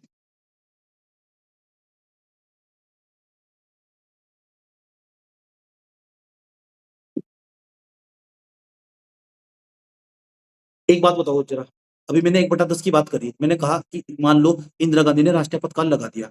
अब हम चाह रहे हैं राष्ट्रीय पदकाल समाप्त हो जाए, लेकिन पार्लियामेंट का सेशन नहीं चल रहा है, संसद का सत्र नहीं चल रहा है, तो फिर क्या करेंगे? तो जो प्रस्ताव है ना, वो लोकसभा के सामने ना जाते हुए राष्ट्रपति के पास जाएगा सीधा। समझ में आया? साइन वहीं से करवा लेंगे घर से बैठे-बैठे ही, वोट डाल दो इन पे। समझ में आया? साइन वहीं से करवा लेंगे घर से बैठे-बैठे ही, तो फिर वो राष्ट्रपति के समक्ष जाएगा फिर। समझ में आया? ऐसे चलता है मेरा काम और भी समझाऊँगा आगे धीरे-धीरे। इसके बाद हम बहुत बड़ा चैप्टर है ये संसद वाला। संसदीय प्रक्रिया पढ़ेंगे। अब तुमको क्या कर सकते हो, तुम लोग पता है क्या कर सकते हो? एक तो तुम हिंदी का टेस्ट लगा लेना, जो मैंने तुमको भेज रखा है और दूसरा क्या है, इससे पहले बैठ के ऑब्जेक्टिव क्वेश्चन लगा लेना घटनाचक्र की बुक से। बहुत अच्छे क्वेश्चन है उसके। सारे सारे एग्ज़ाम को कवर कर लेगा वो। सारे एग्ज़ाम को, कभी पॉलिटिकल साइंस पे दोबारा नहीं पढ़नी पड़ेगी। ये मेरा नोट और वो घटनाचक्र, मेरा नोट घटनाचक्र, यूट्यूब से भी मत लगाओ और सारे कॉन्सेप्ट क्लियर रहेंगे तुमको, सब तुम्हारे दिमाग में रहेगा। अच्छा ये मतलब बोल रहा है, इंग्लिश में भी आती है घटनाचक्र, हिंदी में भी आती है और बेस्ट किताब है। हिस्ट्री, पॉलिटी, ज्योग्राफी मैं हिस्ट्री उससे कवर करवाऊँगा तुम्हारी। मैं तुम्हारी हिस्ट्री ना उसी से कवर करवाऊँगा। बोर तो नहीं हो रहे तुम? हाँ, मैं थोड़ी इधर-उधर की बातें ज़्यादा करता हूँ ताकि तुमको उदाहरण देके तुम्हारे दिमाग में फिट करा जा सके ताकि तुम वर्तमान समय की समस्याओं को भी समझ सको। समझ में आया बात ये? वर्तमान समय की समस्याओं को जकड़ सको, पकड़ सको। समझ में आया? तो मैं थोड़े उदाहरण ज़्यादा दे देता हूँ। मैंने सोचा था 1 घंटे की क्लास होगी, लेकिन डेढ़ डेढ़ घंटे की क्लास हो गई। लेकिन उम्मीद करता हूँ इस क्लास में तुमको बहुत कुछ सीखने का मिला होगा और तुमको सच में लग रहा हो कि अब हम सच में पढ़ाई कर रहे हैं। आज नहीं तो कल तो कामयाबी तो मिल ही जाएगी। समझ में आया? ठीक है? हकीकत ये है कि इंसान पॉजिटिव होना बहुत ज़रूरी है और अंदर से पॉजिटिविटी आती है। कोई ध्यान, मेडिटेशन ये सब सेकेंडरी होता है, ठीक है? गरीब लोगों के लिए क्या ध्यान, क्या मेडिटेशन, ये अमीर लोगों के चौचले होते हैं। समझ में आया बात? ये जिसका पेट भर गया उसको आएगा ध्यान, मेडिटेशन ये करो, एंग्जायटी फलाना-ढिमका-मुकुड़ा सब सेकेंडरी है। गरीब लोगों के लिए क्या है? गरीब लोगों को पेट भरना भारी हो जाता है। समझ में आया? क्या बोल रहे हैं? ठीक और क्या लाइब्रेरी क्या, हम तो जहाँ बैठ जाएँ वहीं लाइब्रेरी स्टार्ट हो जाती है। आजकल के बच्चों को देखता हूँ मैं लाइब्रेरी सुबह से शाम जाते हैं और पढ़ के सो जाते हैं पूरे के पूरे। समझ में आया? पढ़ जाते हैं, पढ़ के सो जाते हैं। ये इनकी पढ़ाई चल रही है। एकदम बंद करो, किसी से फालतू मतलब मत रखो। फिर अच्छे लोगों को अपने संपर्क में रखो, 2-4 अच्छे लोगों को, ढंग के लोगों को और दूसरा है पढ़ाई लगातार करो। सफलता मिले या ना मिले, पढ़ा हुआ कभी बेकार नहीं जाता है। आज नहीं तो कल ज़रूर काम आएगा जीवन काल में। समझ में आया बात है? पढ़ाई हमेशा साथ रहती है, हमेशा साथ रहेगी और हकीकत ये है कि जो मैं पढ़ाऊँगा ना तुमको वो जीवन भर साथ रहेगा। उसी नॉलेज के साथ जियोगे। एक तो आप अपनी नॉलेज को यहीं होल्ड कर लो और दूसरा तरीका कि आप नॉलेज को अपने सस्टेन करके इसको आगे लेके जाओ, सस्टेन करो उसको। इसको आगे तक लेके जाना है नॉलेज को, बढ़ाओ इसको नॉलेज को। मैंने कहा ना जीवन में मुझसे पढ़ के ना कभी भी आज तक कोई भूखा तो नहीं मरा बिल्कुल भी। अपनी ज़िंदगी के साथ कुछ ना कुछ अच्छा कर लेगा और हर सेक्टर में जाएगा, कुछ ना कुछ अच्छा कर लेगा, भूखा कभी नहीं मरेगा। समझ में आया बात? यही बात याद रखना बहुत ज़रूरी है। लेकिन जो तुम पढ़ते हो आस-पास तुमको पढ़ाई करवाई जाती है, उसको पढ़ के लोग भूख के मर जाते हैं और अंदर-अंदर जो है छल कर जाते हैं। अफ़सोस होता है, अफ़सोस नहीं होगा तुमको। समझ में आया? और जो मैंने तुमको समझाया तुम किसको भी बैठ के समझा सकते हो, किसी को भी बैठ के समझा सकते हो, किसी को बैठ के बता सकते हो। और मेरे उदाहरण परमानेंट बच्चों को याद रहते हैं। ठीक है? किसी को कोई सवाल हो भाई?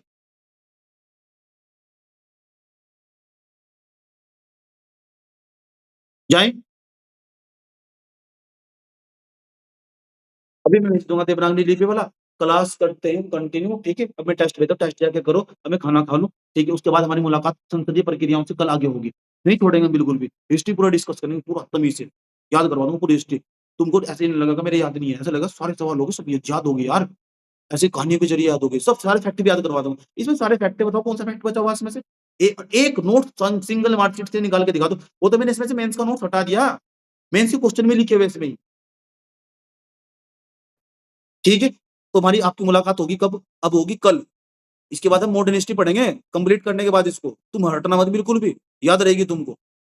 ठीक है? बस तुम रिवीजन करते रहना ना, उत्तराखंड, हिंदी, फटाफट एक फुल लेंथ टेस्ट मत छोड़ना बिल्कुल भी।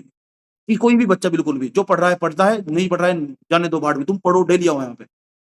ठीक है? ये मुझ पे अच्छा एक्सपेरिमेंट हो गया, मज़ा आ गया इसमें। ठीक है? तो ठीक है, मिलते हैं फिर कल। क्या बोल रहे हो? अब देखता हूँ, कुछ महिलाएँ ऐसी हैं, कुछ लोग ऐसे हैं जिनको काम करना पड़ता है, देखते हैं। ठीक ठीक है, हम चलते हैं। ठीक है? कल मिलते हैं फिर। Thank you.